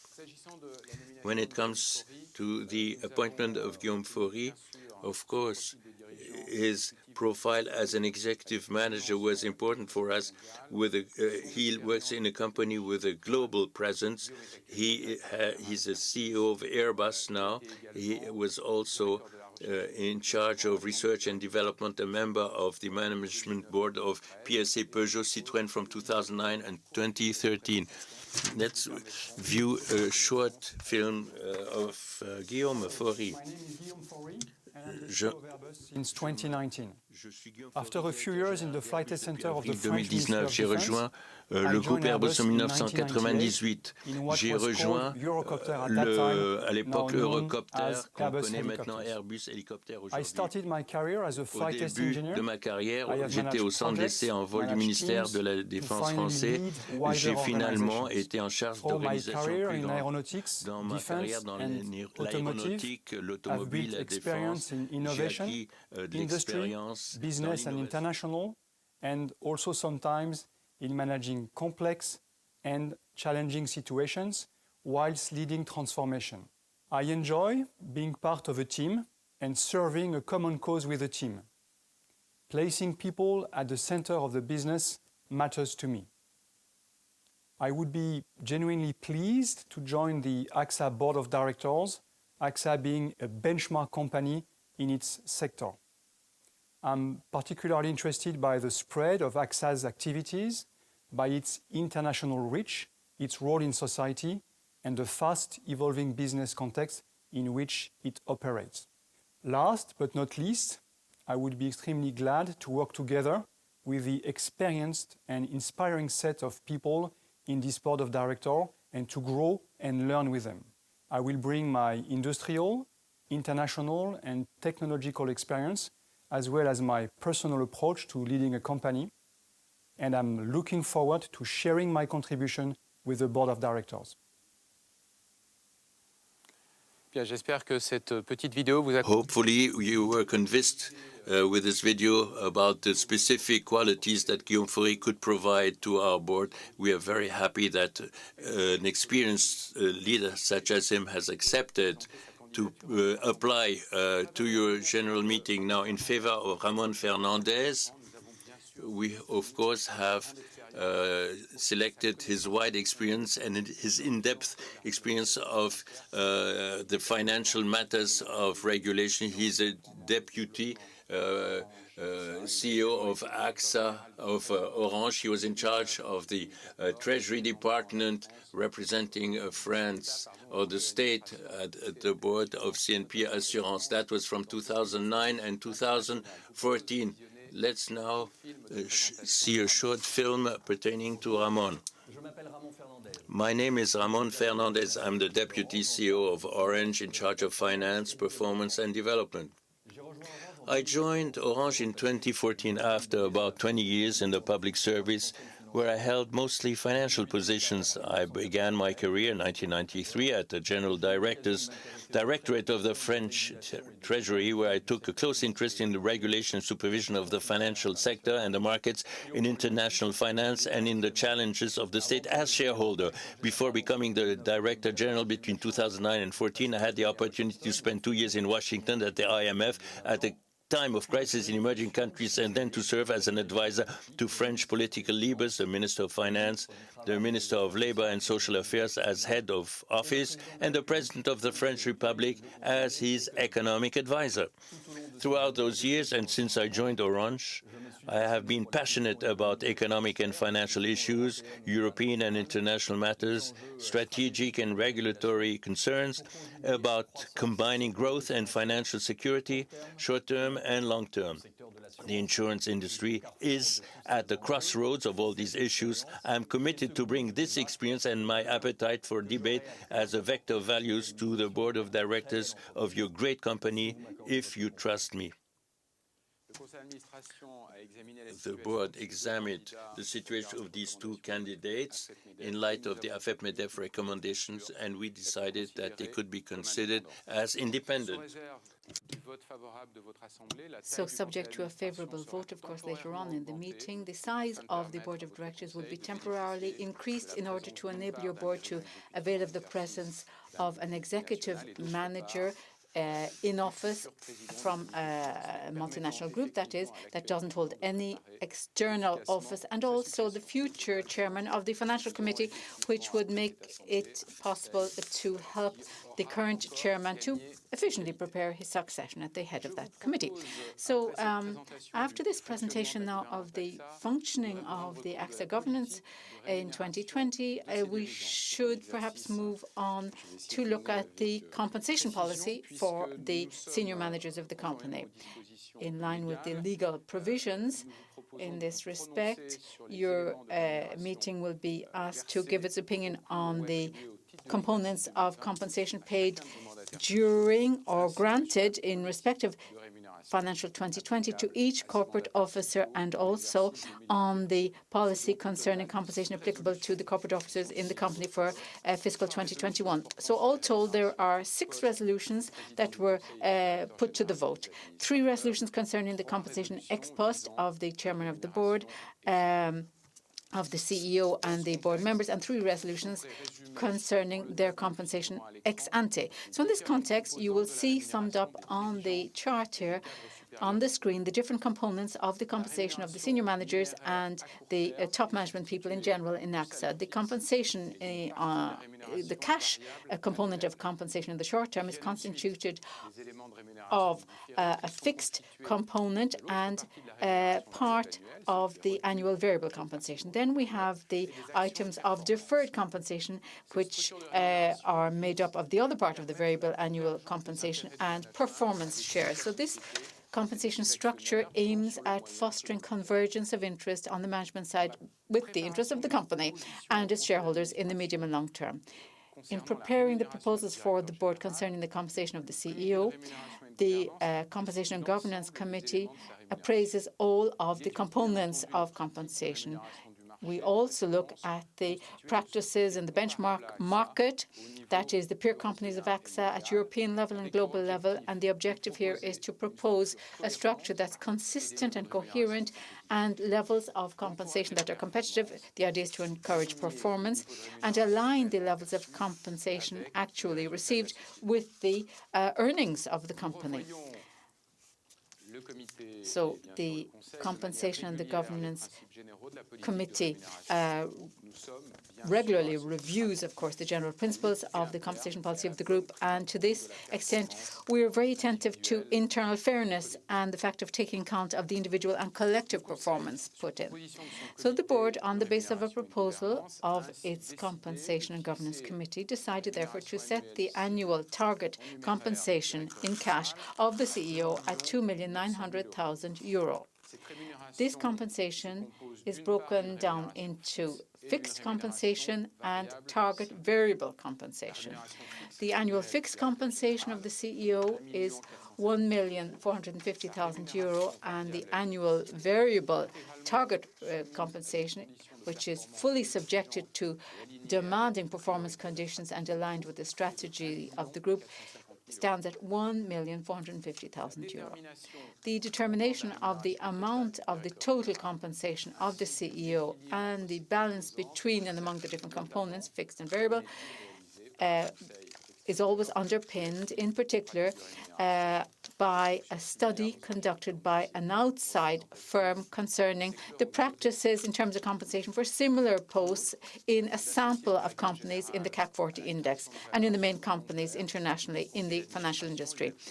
Also, in order to tie in the CEO into value creation in the long term, the Board of Directors grants every year to him long-term incentives in the form of performance shares. These performance shares are fully subjected to demanding performance conditions, internal and external ones, and do not therefore guarantee any minimum gain. Also, the CEO does not avail of any supplementary defined benefit pension scheme. He's a beneficiary, just like all of the management staff in the entities of the group in France. He's therefore a beneficiary of the performance share plan dedicated for pension purposes, in respect of which there are grants totally subjected to performance conditions that are conducted annually. Finally, he avails of an indemnification in the event of termination of his office, subjected to performance conditions, and the initially fixed amount of 12 months of his compensation package is increased by an additional month each new year of seniority put in without, of course, in total exceeding 24 months in all. So I would add that the target compensation of the CEO has remained unchanged since his appointment in 2016 and will remain also identical in 2021. No change there. Of course, we have to annually revisit the variable compensation granted each year, and we did it, of course, for 2020 for the CEO. The evaluation of the annual performance of the CEO is something that relies on two main components: the performance of the group, that accounts for 70% of the total, and his individual performance, representing 30% of the total. The performance of the group is appraised as a function of the development of 5 criteria: the underlying earnings per share, the adjusted return on equity, the revenues in strategic sectors that are priority in commercial P&C and also protection and health, that are the growth priorities for the group, also the promoter score by clients, and the overheads excluding commissions. The indicators taken on board are directly connected with the strategic orientations of the group and are always supported by the achievement of an amount or a score, a target one that will be established on a preliminary basis. On the screen, you see the relative weights of each of these indicators and their rates of achievement, respectively, in 2020. As you can see, the results of the calculation grid were very substantially impacted by the crisis due to COVID-19. Given the demanding nature of the objectives, the strict application of the formula defined by the board at the start of 2020 to appraise the performance of the group would position the total percentage of achievement of the objectives at 35%. If, however, we cancel out completely the impact of the health crisis, Etienne recalled the impact of that earlier for us, we would obtain a global percentage of achievement of objectives in terms of group performance that would be 68%. So in order to determine the appropriate level of variable compensation for the CEO for 2020, the board, in addition to levels of achievement of objectives presented just now, took into consideration several parameters, especially the amount of the dividend paid to the shareholders of the company in respect of fiscal 2019, corresponding to 51% of the amount initially announced to the market in spite of a difficult macroeconomic context, the fact that we did not have recourse to public aid in any of the countries where the group has operations, or also the public commitment of the group to protect jobs and the compensation of its employees during the crisis and the possibility for most of its employees to work from home, as Carrie I recalled earlier. After in-depth discussions and on the basis of a proposal by the Compensation and Governance Committee, your Board of Directors decided to adjust the score that would have resulted from a mechanical enforcement of the criteria by taking on board the average of the scores with and without neutralization of the impact of the health crisis.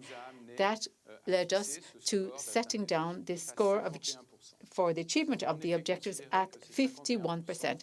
We thought that this score of 51% was more representative of the performance of the group and its management team in 2020. And it enabled us to align the interests of the management with the interests of the company and its shareholders in line with our compensation policy in this group. We, of course, looked at the individual performance of the CEO that you see on this slide right now, which is appreciated as a function of specific objectives that are revisited every year. Different indicators and objectives that are qualitative and some are quantifiable as well. They're all set therefore by the board, different objectives set down by the board in an assignment letter drawn up at the start of every year. So for 2020, the Board of Directors evaluated the performance, individual performance of Thomas Buberl as per the following objectives set down in his assignment letter. You heard about them at the start of the meeting. The transformation of Axa XL, the improvement of the stability and the simplicity of the balance sheet of the group, the development of the strategic plan 2021 to 2023 for the group, the development of innovation, the fulfillment of certain strategic initiatives in terms of human resources, and also the achievement of strategic initiatives in terms of corporate social responsibility. So via these criteria, we evaluated the individual performance of your CEO. For 2020, it came out at 119.5%. Each of these criteria, as you see here, were evaluated. And the effective variable compensation in respect of 2020 to be paid to the CEO, subject to your approval, of course, at this AGM, the figure stands therefore at €1,036,750. That is 71.5% of his target variable compensation. In order to enforce the compensation policy voted through by your shareholders meeting, the Board of Directors has renewed for the CEO a mechanism for deferred payment of a part that's equal to 30% of his variable compensation in respect of fiscal 2020. In line with this mechanism, the deferred amount of the variable compensation will be paid in two amounts. That is in 2022 and then another installment in 2023. The amount actually paid out could vary as a function of the trend in the stock price of AXA during the period when deferment takes place, within the limitation of a floor equal to 80% of the deferred amount and a cap equal to 120% of the amount deferred. The introduction of this deferred part within variable compensation, even though it's not required right now by enforceable French regulations, the idea here is, however, to reinforce the alignment of AXA with the practices and regulations that prevail internationally in the financial services industry when it comes to senior management compensation. So I suggest at this stage we should review the remuneration of the chairman of the board. In line with the recommendations of the AFEP-MEDEF Code, the board considered that the structure of compensation, the most appropriate here, was to pay to the chairman of the board just fixed compensation. In order to determine the amount of this fixed compensation, the board took account of the widened tasks that it decided to grant to Denis Duverne in his capacity as chairman and consulted an outside specialized office in this regard. Also, we took account of the fact that Denis Duverne, who went on pension on the 1st of September 2016, decided to forego the payment of the annuity which is due to him in respect of the supplementary pension scheme, the annual amount standing at approximately €750,000. Denis Duverne decided to not avail of this only at such time as he would leave office as chairman of the board, without asking for any retrospective payment. The board of directors consequently decided to set the amount of the annual compensation of the chairman of the board of directors at €1,200,000. This amount has remained unchanged since he was appointed in 2016. Finally, the next slide shows us that AXA is pursuing a performance share grant plan for its people in France, and internationally. Almost 7,000 people have availed of these grants in 2020 and 2021, irrespective of their positioning in the line management, was subjected to performance conditions. The performance criteria revisited by the board at the start of this year concern the performance of the entity to which the beneficiary belongs, 60% of the total there, performance in terms of corporate social responsibility, 30%, and the relative financial performance of the group, 10% worth. Finally, in line with the best marketplace practices and the recommendations of the financial industry regulators and the other stakeholders, the performance shares granted to the CEO, as well as being subjected to a vesting period of 3 years, are accompanied by a lock-up period, compulsory one, of 2 years. In March 2021, 133,539 performance shares with an IFRS value of €1,938,986 were granted to the CEO.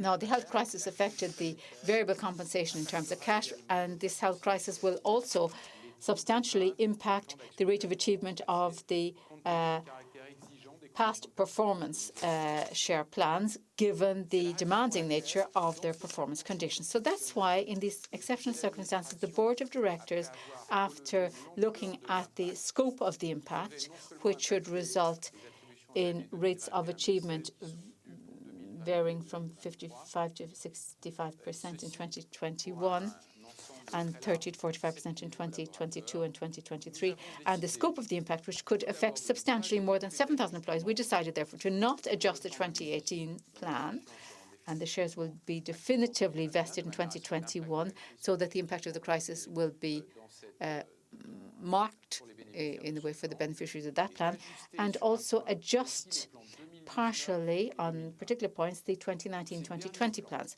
For these latter plans, the criterion of the floor level of one of the performance conditions, that is the adjusted earnings per share, that will be adjusted for all of the beneficiaries and set at 70% of the amount of earnings required to achieve the target rate, whereas initially we had proposed, when the plans were set up, a threshold of 80%. This adjustment is submitted to approval here at your meeting today to be applicable to the CEO, and the effect of it would be to preserve the retention value of the 2019 and 2020 plans. In the event of a good performance by the group during the vesting period, this adjustment would make it possible for the senior managers to acquire a maximum of 80% of their initial grants. We think here again, after an attentive review, that this approach will enable us to align performance conditions of the plans with the objectives of the strategic plan for the period between now and 2023 in the group, whilst maintaining a demanding level for the achievement of the performance conditions. Also, I would underscore that the granting of performance shares the granting takes place without any dilution for the shareholder, given the choice made of delivering existing shares for these purposes. The items of compensation of the senior managers of Axa that we've reviewed just now in detail are described, of course, in full, in a detailed manner, in the Universal Registration Document for 2020 that was made available to you on the website of the company. And, of course, I would urge you to consult it if you want more details.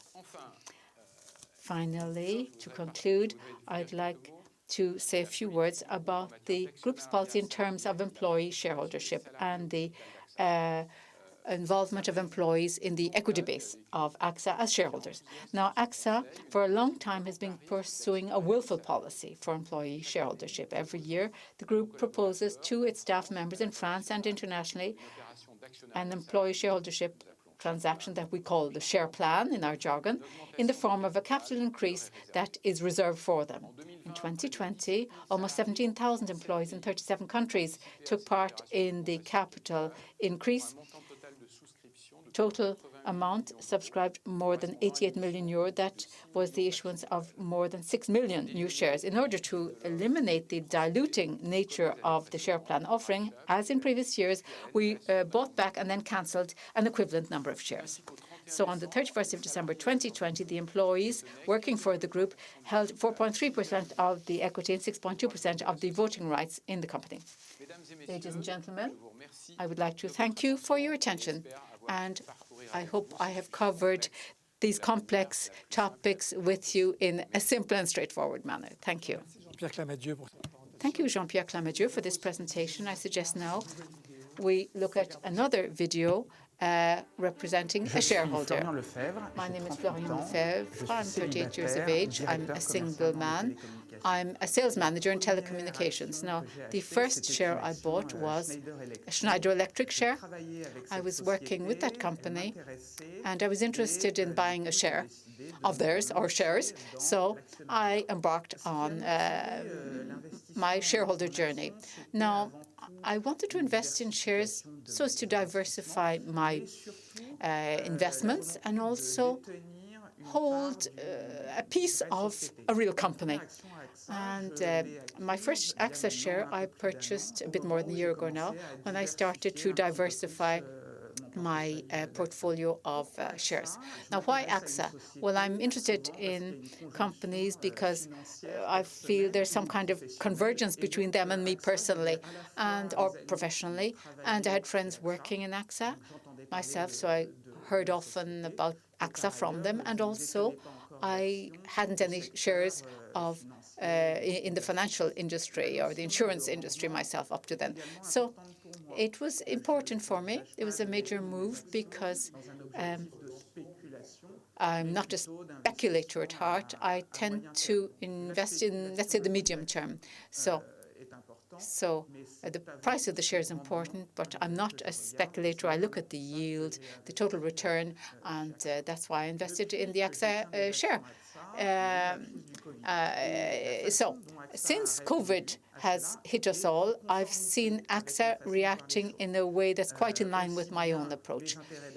So my interests as a shareholder have been preserved in the middle of the storm by the company, and also as a consumer, I felt my interests were taken care of as a citizen, where the role of an insurance company for me is to be around when you need their help.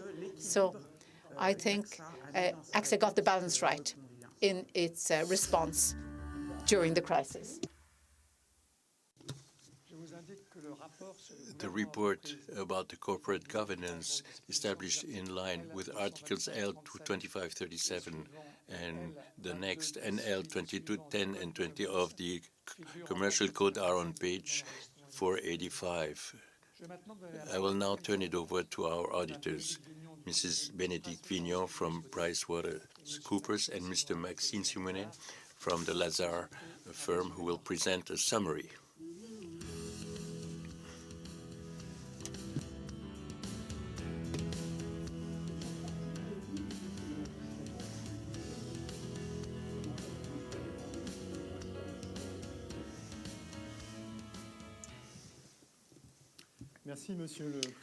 Thank you, Mr. Chairman. Good afternoon, dear shareholders. We have issued this year 7 reports to present to a shareholders meeting. I will present our reports on the annual consolidated accounts and our report on third-party agreements. I'll turn it over to Bénédicte Vignon, who will present our reports on transaction related to capital. With regard to our reports on the annual and consolidated accounts, the fundamental aim of our mission consists in obtaining reasonable assurance about the regularity, truthfulness, and true picture of the accounts, about the fact they do not include any significant misstatements, by relying on the audit work undertaken by our 2 firms in the significant entities of the Axa Group. First of all, on the annual accounts of the parent company, Axa Inc., we have issued an unqualified certification in terms of key audit points. The justification of assessment dealt with the assessment of the equity interest, and with regard to the other specific verifications provided by the law, especially information communicated in the management report, no observation to make. On our second report on the group's consolidated accounts, we have also issued unqualified certification. We indicated 3 audit points similarly to the previous years. First of all, in terms of the assessment of technical reserves in life, savings and pension, including postponed acquisition costs, and the second in terms of assessment for provisions and reserves for claims in the P&C, especially in terms of the pandemic, and finally regarding the evaluation of the recoverable value of the goodwill. In terms of the group's management report, no observation about the truthfulness and accuracy of these accounts with the consolidated accounts. We also indicate that the presentation of the consolidated accounts remains the single European electronic format, the so-called ESEF. I will now, what about our report on the third-party agreements? We remind you that the goal is to bring to your attention the third-party agreements, and our work is not to say anything about the usefulness or the merits. We were not informed about any opinion about any authorized third-party agreements. 2 agreements were approved in previous periods. The first one in relation to Mr. Thomas Bubal, dealing with the benefit of a social protection regime following his waiver of his work contract. Secondly, regarding Mr. Denis Duvin, dealing with the benefit of a social protection regime following his waiver of his work contract. I turn it over now to Bénédicte Vignon, and thank you for your attention.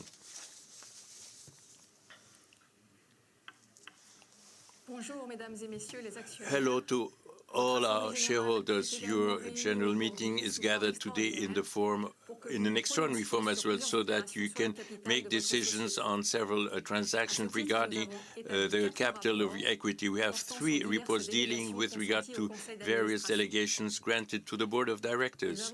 We've also issued the first report dealing with Resolutions 17 to 24, shown on page 46 of the consolidation and call brochure. You are to delegate to the board for a period of 26 months the authorization to proceed with the issuance with maintenance of the subscription preferential right, ordinary shares, or of securities giving access to shares in light of the 17th resolution, and also proceed with the issuance with suppression of the subscription preferential right through in terms of ordinary actions or securities giving access to actions in light of the 18th resolution. Also the issuance with removal of the subscription preferential right, and this is part of the 19th resolution. And then the issue, if there's a public offer of exchange of ordinary shares or securities giving access to shares to be issued in the 21st resolution. Finally, the issuance of ordinary shares resulting from securities or coming under resolutions 23rd and 24. It's also to authorize your Board of Directors through the 20th resolution and as part of the implementation of the delegation aimed in resolutions 18 and 19 to fix the price of issuance within the legal limit by 12-month periods of 10% of the share capital, and finally delegate to your board for 26 months the necessary powers in order to proceed with the issue of ordinary shares or securities giving access to shares to be issued in order to remunerate in-kind contributions giving access to capital within the limit of 10% of the capital. That's part of the 22nd resolution. The overall nominal increase of the capital increase that could be immediately implemented or could not exceed 2 billion euros being specified. On the one hand, that the maximum nominal amount of the increases that could be implemented as part of resolutions 18, 19, 21, 22, and 23 could not exceed a common ceiling of 550 million euros, and also the maximum nominal amount of the increases that could be implemented as part of the 24th resolution could not exceed 2 billion euros. And finally, the overall nominal amount of debt could not exceed 6 billion for Resolution 17 and 22. Subject to the subsequent examination of the conditions about the issuance proposed, we have no observation to express about the modality to determine the issue price. The final conditions of the issues not being set, we do not express any opinion about them, and nor about the consequences on the proposal of suppression of subscription preferential right. We might make additional reports. We have issued also 2 reports dealing with Resolutions 25 and 26 and shown respectively on pages 48 and 50 of your brochure. The aim is to delegate to your board for a period of 18 months, and as part of a common maximum of 135 million euros, the authorization to proceed, on the one hand, to the issue of ordinary shares of securities giving access to equity reserved for people who are members of a corporate savings plan with suppression of the shareholder subscription preferential right, Resolution 25, and also the increase in share capital with issuance of ordinary shares with the suppression of subscription preferential right of shareholders in favor of category of the beneficiaries determined in Resolution 26, subject to subsequent examination of the conditions. No observation to express about how to determine the issuance price of ordinary shares to be issued given in the report of the board. The final conditions of the issuance not being set, we have no opinion on it, and consequently about the proposal for removing the subscription preferential right which is made to, we will have, if necessary, to issue complementary reports. Our last report is shown on page 52 of the call brochure and is about the 27th resolution. It's about delegating to your board for a period of 18 months the authorization to proceed with a reduction in the capital in the limit of 10% of the capital by periods of 24 months.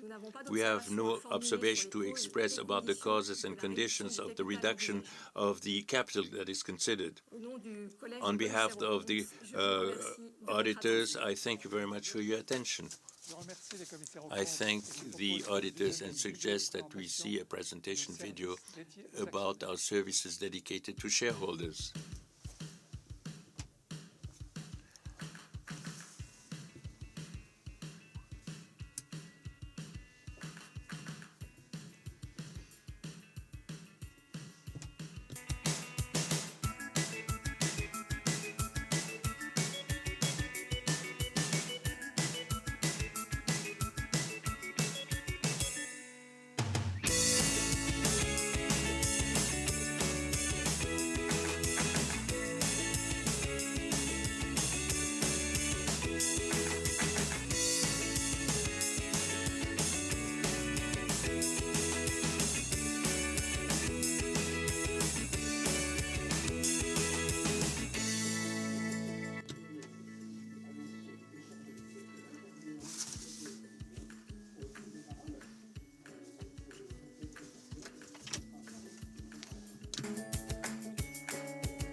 Previous to our general meeting, we received 4 emails with written questions coming from the Forum pour l'investissement responsable, Reclaims Finance, and Les Amis de la Terre, the association IPAC, and Mr. Julien Sacha, dealing mainly about environmental, social, and governance issues. These questions, as well as the answers provided by the board, are shown on the website of the company in a heading dedicated to questions and answers. We will now move to questions coming directly from the shareholders through the platform open today and received on axa.com.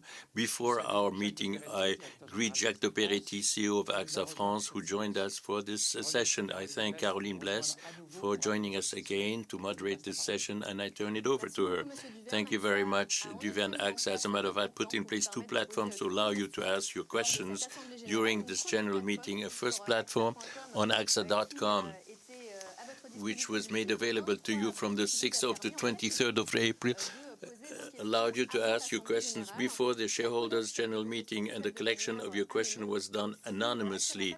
So AXA does not know the identity, therefore, of the people who put these questions. As a result, you as shareholders were not identified, so these questions are not part of the legal framework of the written questions of this general meeting. A second platform, a secured one, with signature and checking your quality as a shareholder, was open this morning at 9 a.m. to allow you to participate in the discussions of this 2021 general meeting. You may still ask questions by relying on the address which is up on the screen now. I suggest that we start this exchange with shareholders with the first series of questions received on axa.com. The first question is part of strategy and outlook. Here it is.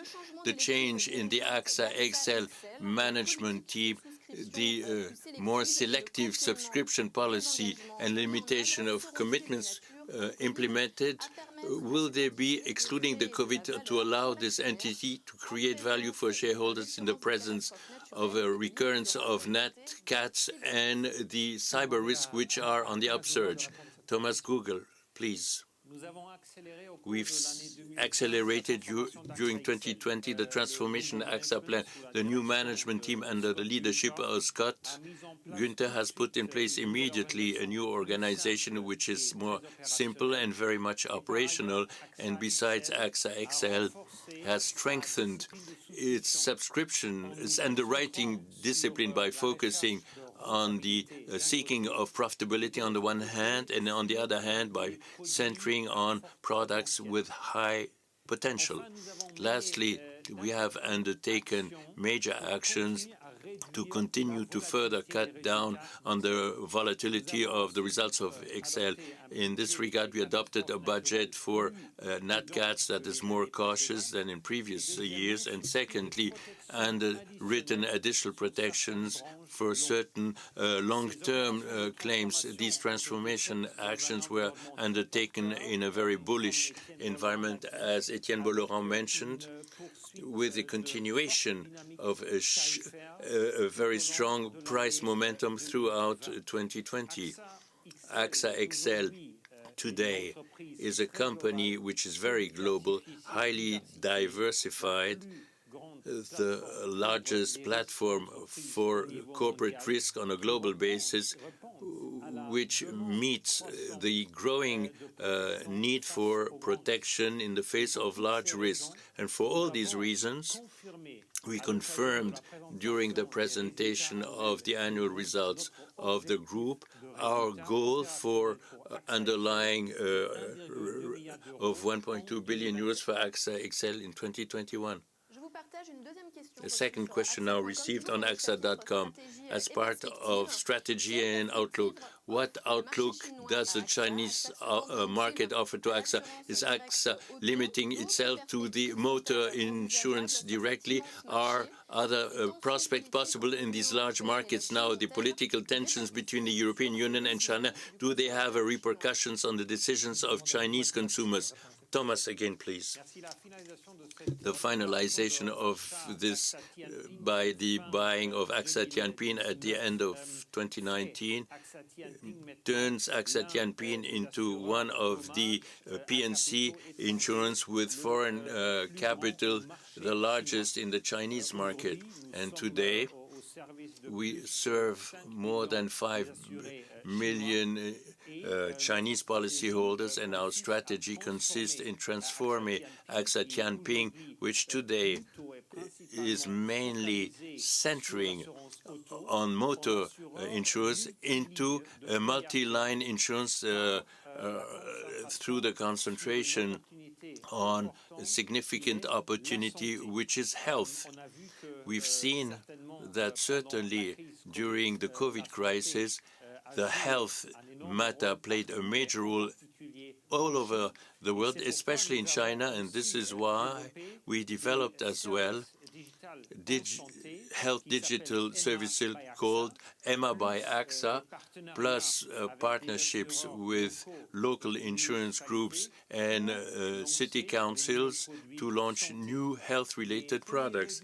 The first results are encouraging, and we want to continue with this approach in order to reposition Axa Tianping as a true health insurer in China. A third question regarding governance. During the recent period, there have been many changes at the management committee. Could you explain the nature and the reasons behind such changes? Again, Thomas. Thank you, Denis. Yes, Axa has always aligned its governance with the operational challenges and the strategic challenges that our group faces. And the recent changes in the management team kick in exactly whilst we are moving to a new phase for Axa, which is connected with the launch of our strategic plan, Drive in Progress 2023. Our 2020 results, as shown before, have indicated Axa resilience in the face of this unprecedented COVID crisis, and now we are fully focused on the implementing our 2023 plan. In this context, which remains complex and volatile, the recent review of the management team allows the group to count on a large diversity of experience and an adjusted governance. So I decided to simplify the corporate elements around the two deputy CEOs in line with the governance which we approved in 2017. Now, this guarantees a real focus on execution, the execution of our plan. Also, in that respect, I'd like to thank my two colleagues here by my side who supported me in this plan, the last plan we had, and in the new plan, of course, assuming this post. Thank you to Jacques Perretti, in charge of AXA France, and he did so well there, and Etienne Laurent, a very good CFO during the COVID crisis. Well, let's now continue our debates with the shareholders, and we will now take some questions live. Here's the first question by video. Mr. Chairman, ladies and gentlemen, of course, it's commonplace to say that 2020 was atypical because of the COVID-19 pandemic around the world. Obviously, AXA didn't escape impacts, and it was impacted more or less worldwide. And the governance managed to act speedily and was responsive. I'm sure it wasn't an easy matter, as shareholders were always attentive to the quality of the governance teams in this kind of crisis situation. So what were the internal mainsprings in the response brought to the COVID-19 health crisis? Could you perhaps expound on that? And internally, the reporting lines to the executive committee. Could you tell me how it functioned, please? Through what channels did you do all of this? Thank you, sir, for your questions, says the chairman. You've seen in the report presented by Jean-Pierre Clamadieu earlier, our board was particularly active during 2020 because instead of 8 or 9 meetings, as is our wont, we held 14 meetings of the board with a very strong attendance rate. So throughout the year, we were very attentive to protecting the health of our staff, and Thomas talked about this. Also, we were attentive to the continuity of our relations with our clients, and Thomas talked about that too. And finally, our response, given this crisis, through solidarity action undertaken, outreach, I would say, done socially speaking in France and outside of France. So the board was indeed very active. We were very careful to take care of the financial health of the company, and we had ongoing discussions with the regulator on the dividend payout policy. You've seen this year the dividend initially planned at 1.43 was brought down to 71 cents. So the idea was to maintain the financial soundness of the company and continue with the quality dialogue with the supervisory authority. So that hopefully answers your question regarding the board. In close conjunction with the management board and Thomas and the corporate management people, it was an active, ongoing, efficient dialogue, I think, during that difficult period. Next question is a written question that I will read for you. What will be your policy regarding dividend payout in respect of 2021 and your strategic plan for 2023? Looks good. Well done. You've put in a good performance. Thank you, sir or madam, for your kind words. I'll give the floor to Etienne Bois-Laurent to give you some answers.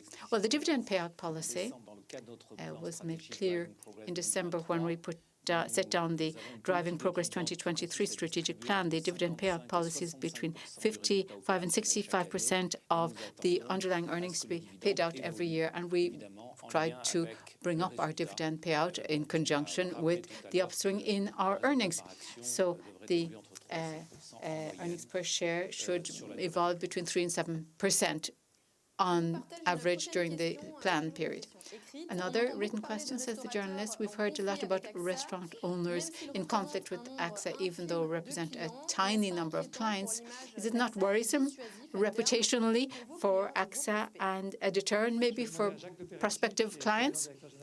I'll give the floor to the person who was in charge of AXA France until early May, Mr. Peretti. Thank you. Yes, says Jacques de Peretti, our restaurant owners have suffered and are still suffering because of the COVID crisis. And what we did, well, we entered into a dialogue with the restaurant owners where contracts or policies might not easily be interpreted. Now, some restaurant owners are still in dispute with us, and we are currently in a situation where the case law handed down by the courts is not at all clear, the rulings from the courts. So regarding our image, the image that we keep on monitoring every month has remained fairly flat, very stable during all of that period when there were disputes, and in the last few months it's even improved. So that's a good thing. And if we have a look at the impact image-wise, the attractiveness of our brand and our value proposition measured by the growth in the number of people who trust us, the growth in our portfolio, 2020, we see, will have been a year when our commercial results were quite a bit higher than previous years. So to sum up, our image is still good, and people are still trusting us, and it's the fruit of what we did with our different agents and brokers and everybody, all the stakeholders that we involved. We tried to suspend premium payments and help people out in that way. And we had the Solidarity Fund for the SMEs that we, of course, supported as well, that was set up by the French government, and we're proud of what we were able to do. Well, we have another question now, written one again. What is the impact of the risk connected with climate change in the activities, the business activities of the Axa Group? Thank you, says the chairman. Climate change impacts Axa on the asset side of our balance sheet, because insurance is a business where we collect in subscriptions before we pay for claims, of course. So on the liability side, it's commitments we've given to our policyholders. Now, since 2015, AXA has been a pioneer, a trailblazer regarding climate change, because in 2015, 6 months before the Paris Agreement, we gave the commitment to exit from coal. And in 2015, we decided, therefore, to exit from coal. And with Thomas Buberl, we've even stepped up our efforts in that respect.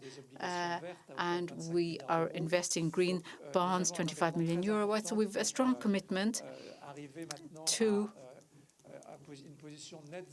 come to a net zero impact through our assets by 2050. And every year we monitor the effects of global warming on our portfolio. More recently, in 2021, we decided to make the same transformation regarding our insurance commitments. And under Thomas Buberl, we took the steer of an alliance called the Net Zero Insurance Alliance, via which we give a commitment that our insurance portfolio will be aligned with the net zero objective for 2050. So a strong commitment there on the asset and liability sides of our balance sheet. And we announced our purpose in 2020 at the AGM then, to act in favor of human progress by protecting what matters. Next question, written one as well. ESG is becoming more and more important in companies. How can you get the balance right between the group strategy and its CSR objectives that are more and more ambitious? Are you contemplating putting your purpose into the Articles of Association of the company ultimately? Have you measured the engagement of your employees with the CSR policy of the company? Well, I'll answer part of that, and I'll ask Thomas to build on it afterwards. Now, we talked about our purpose. It's not necessary to build it into the Articles of Association to live it out and have it part of our strategy going forward. We're lucky enough to be in the business line that consists of protecting people and their property. So there's a perfect dovetailing between our strategy in terms of corporate social responsibility and environmental responsibility and our strategy per se. So I talked about the asset and liability side of the balance sheet a minute ago. The CSR strategy of the AXA Group and its strategy in general are fully in line with each other. Now, the question about perception by employees, I'll let Thomas Buberl perhaps answer that one. Yeah. The raison d'être, the purpose, was developed with a lot of our employees, actually. At the time, we wanted it to be a collective effort. So that's why we found this purpose. We stated this purpose thanks to inputs from our people after lots of debates and discussions. So that's why this purpose makes us proud in AXA. And once it was launched, we started to measure through the Pulse survey several times a year the buy-in of our employees vis-à-vis that purpose. With its implementation going forward, we see more and more employees engaging with us on that. And we want to set down concrete actions which will create, no doubt, more buy-in in the future, because our people will see the purpose written on paper, but it's even better to see it being done in practice, and that's what's going to happen and is happening. Thank you. Our next shareholder shared 2 questions with us. He starts off saying, well done for this strategic alliance with Microsoft for the future digital healthcare platform. The first question, where will the data on health be stored? Probably in the Azure cloud of Microsoft. How can we make sure that the health data will not leave France for French clients and Germany for German clients and so on? First question. Second question, during the pandemic, the competing platforms Maya and Doctolib have been playing and are still playing an important role for vaccination appointments, for example, for the population at large. What about the future healthcare platform of Axa in this context, which is really highly competitive already? What are the main differentiators you have in Axa? Thanks in advance for your answers. Thomas, these are questions for you. Okay. Well, thank you. Thank you for congratulating us. We're quite proud of that partnership because it's a very important partnership in our strategy. Regarding data storage, the use of data by Axa is fully in line with clients' consent requirements. And when this platform is used, local and European regulations apply, of course, are enforceable, and these data of course, remain in Europe as per those regulations. So apart from that, we've said clearly already that these data are not sold or shared with any third party. That means that we enforce very strict rules to the use that's made of these data, because the client gives us his data or her data so that we can help them to live a better life. So the positioning of that platform. Now, that platform is ready to go live. It's an ecosystem in which we will be integrating third-party service providers, the purpose being that we can offer the best possible healthcare journey and the best possible service for our clients, but also for third parties when it comes to health, because we think that that's where the real need lies. You've got to quickly find the best healthcare pathway and be given a direct access to the best healthcare provider. So that's why we have a key differentiator here in a major way, and the partnership with Microsoft will help us to progress in our peer-to-partner strategy and in digital healthcare services for our customers. Yes, the next question then is the following. Axa is fairly absent from the US overall, even though the economic prospects are among the best in the world and represent 50% of the global P&C and health markets. What's Axa's strategy there? Are you going to be a multi-regional player, or have you the ambition of becoming fully global? That would require you to adopt a major stance in the group segments in the US. I don't think Axa is absent from the US market, but I'll let Thomas answer that. You're right, we're present in the United States, not in all the business lines, but via Axa XL, our subsidiary, we're a major player in commercial insurance lines. We're really very present there. And secondly, regarding health, we operate in niches in reinsurance or the provision of health-related services. Those 2 markets are really important markets for us. They're markets that we want to develop, and it's all connected with our strategy in which we are pursuing our focus on our priority segments, health protection and commercial P&C. Well, the next question now, says the journalist, Axa has refocused in certain regions, but what would be its strategy for Latin America? Strategic investment or strategic divestment, maybe, depending on opportunities? Thomas, would you like to answer that? Well, it's true that we've refocused on fewer geographies, the idea being that you cannot always be the best everywhere. That's why we have selected certain markets in which we can really be strong and have a strong competitive position. Currently, in Latin America, we're in 3 countries: Mexico, Colombia, and Brazil. In Mexico, we're a very big player in personal lines for health in particular. It's a very important market for us, where we've been investing a lot too, because it's health services and in partnership also with a third party, so as to develop clinics, private hospitals or clinics. So AXA provides medical services for our customers and others, so as to really participate in the strong growth that's taking place in Mexico. In Colombia, we have Colpatria as a partner. It's a company that's faring very well. We're a major player in that market. There again, we're really focused on health development, and we have vertical integration we're aiming at there, where we can combine insurance and health-related services. In Brazil, we've decided to focus on commercial P&C,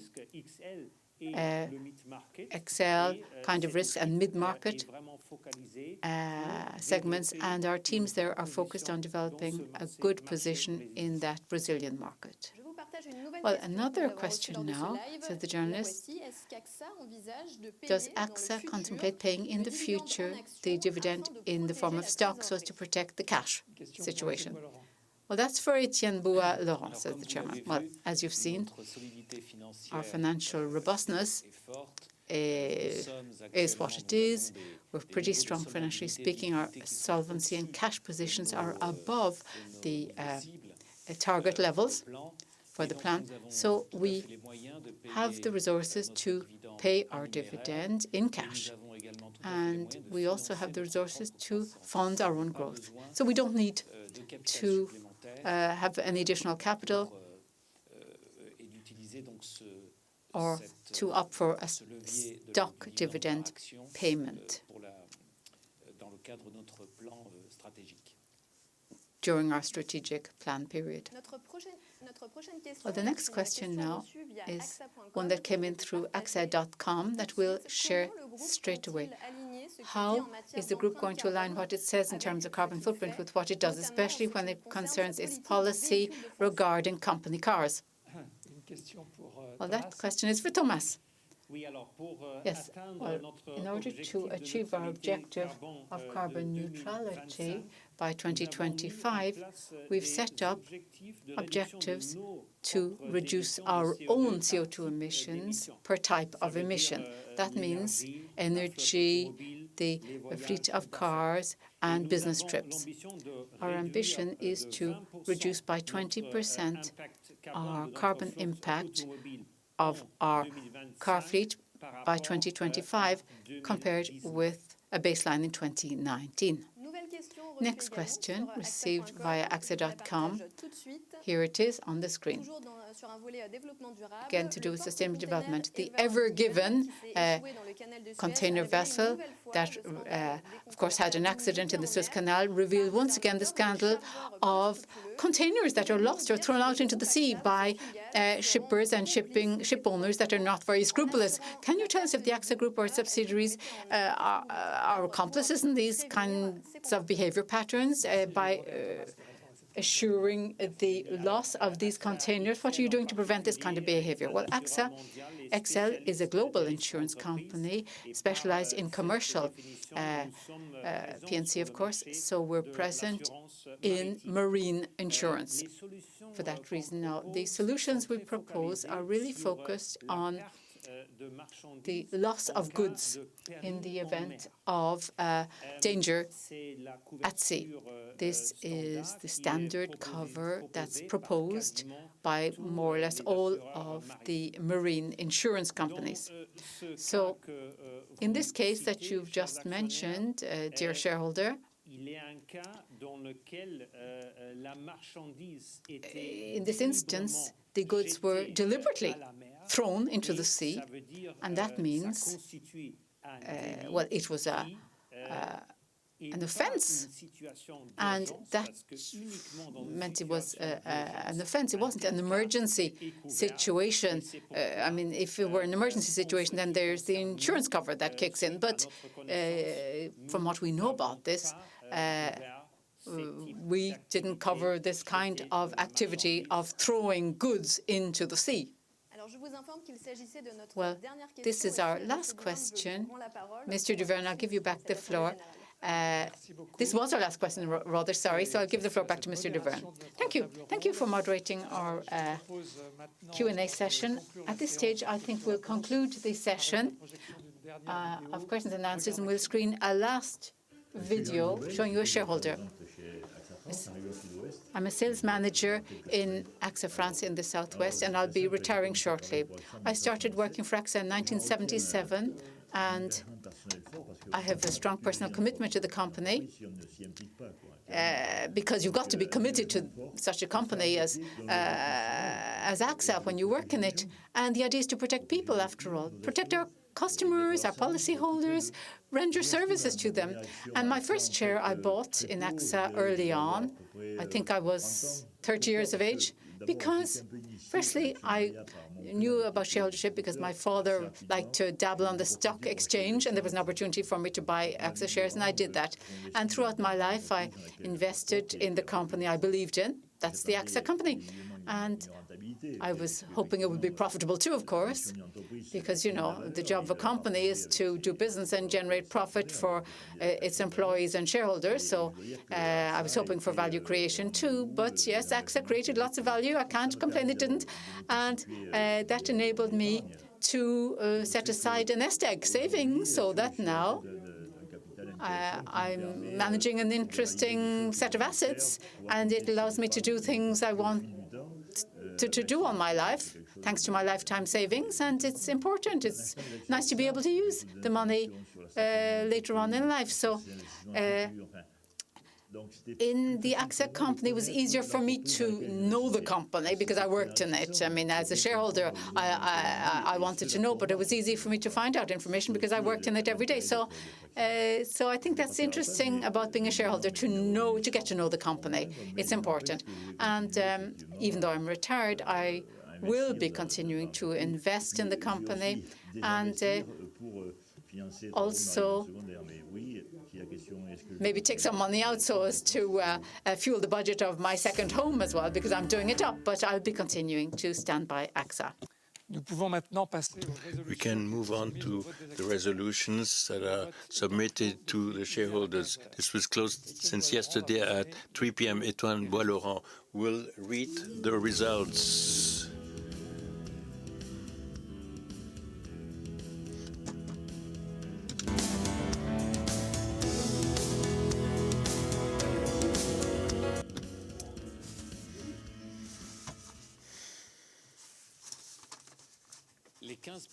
The 15 first resolutions were the authority of the ordinary shareholders meeting. The first resolution aimed at approving the share accounts, the corporate accounts of 2020. The resolution has been approved.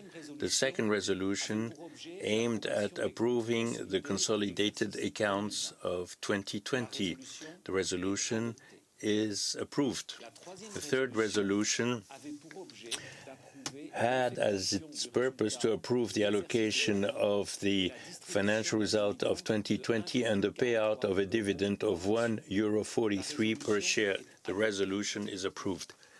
The fourth resolution aimed at approving the information mentioned in one of Article L. 2210(9) of the Commercial Code connected with the remuneration of its corporate directors. It is approved. The fifth resolution aimed at approving the individual remuneration of Mr. Denis Duverne, the chairman of the board. The resolution is adopted. The sixth resolution was aimed at approving the individual remuneration of Mr. Thomas Buberl, CEO. The resolution is approved. The seventh resolution aimed at approving the adjustment of the remuneration policies of the chief executive approved by the general meetings of 2019 and 2020. It is approved. The eighth resolution aimed at approving the remuneration policy of the chief executive in line with Article L. 2210(8) of the Commercial Code. This resolution is approved. The ninth resolution aimed at approving the remuneration policy of the chair of the board in line of the Article L. 2210(8) of the Commercial Code. It is approved. The 10th resolution aimed at approving the remuneration policy of the directors in appliance of the Article L. 2210(8). It is approved. The 8th resolution aimed at approving the special report of the auditors regarding third-party agreements. This resolution is approved. The 12th resolution aimed at renewing the term of Mr. Ramon de Oliveira as a director for a 4-year period. It is approved. The 13th resolution aimed at the appointment of Mr. Guillaume Faury as a director for a period of 4 years. It is approved. The 14th resolution aimed at appointing Mr. Ramon Fernandez as a director for a period of 4 years. It is approved. The 15th resolution aimed at authorizing the board to buy ordinary shares of the company. It is approved. The 13 resolutions that follow were under the authority of the extraordinary shareholders meeting. The 16th resolution aimed to delegate to the board the authority to increase the share capital by incorporating reserves, profits, or premiums. It is approved.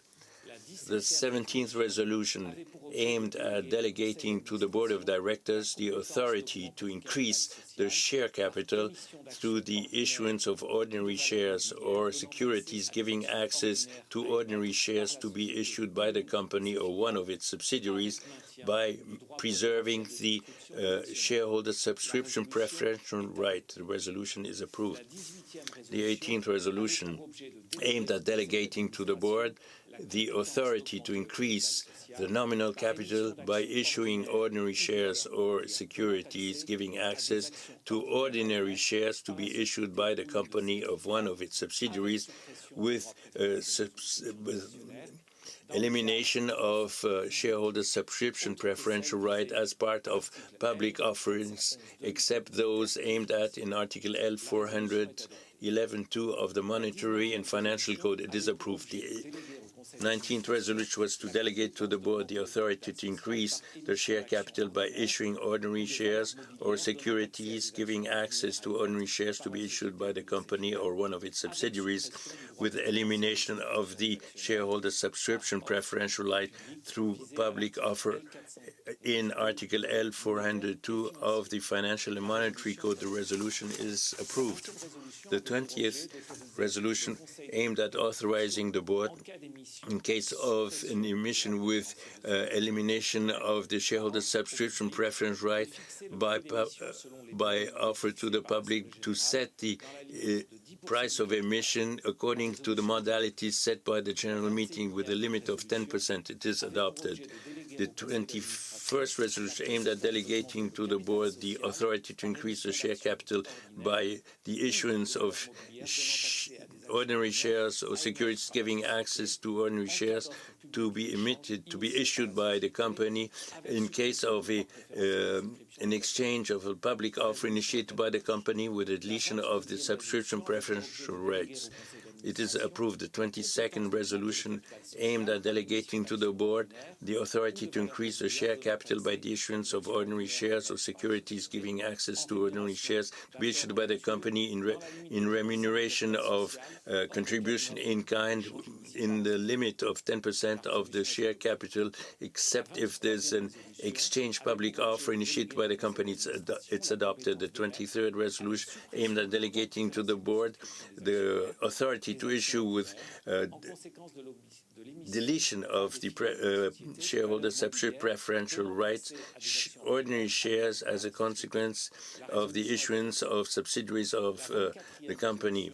It is adopted. 24th aimed to delegate to the board the authority to issue with the maintenance of the shareholder subscription preferential rights, ordinary shares following the issuance by subsidiaries of the company of securities giving access to ordinary shares to be issued by the company. It's approved. The 25th resolution aimed at delegating to the board the power to increase the share capital by issuing ordinary shares or securities giving access to ordinary shares of the company reserved for the members of a corporate savings plan with subscription by suppressing the shareholder subscription preferential right. It is approved. The 26th resolution aimed at delegating to the board the authority to increase the share capital by issuing ordinary shares with elimination of the shareholder subscription preferential right in favor of a category of a determined beneficiaries category. It is approved. The 27th resolution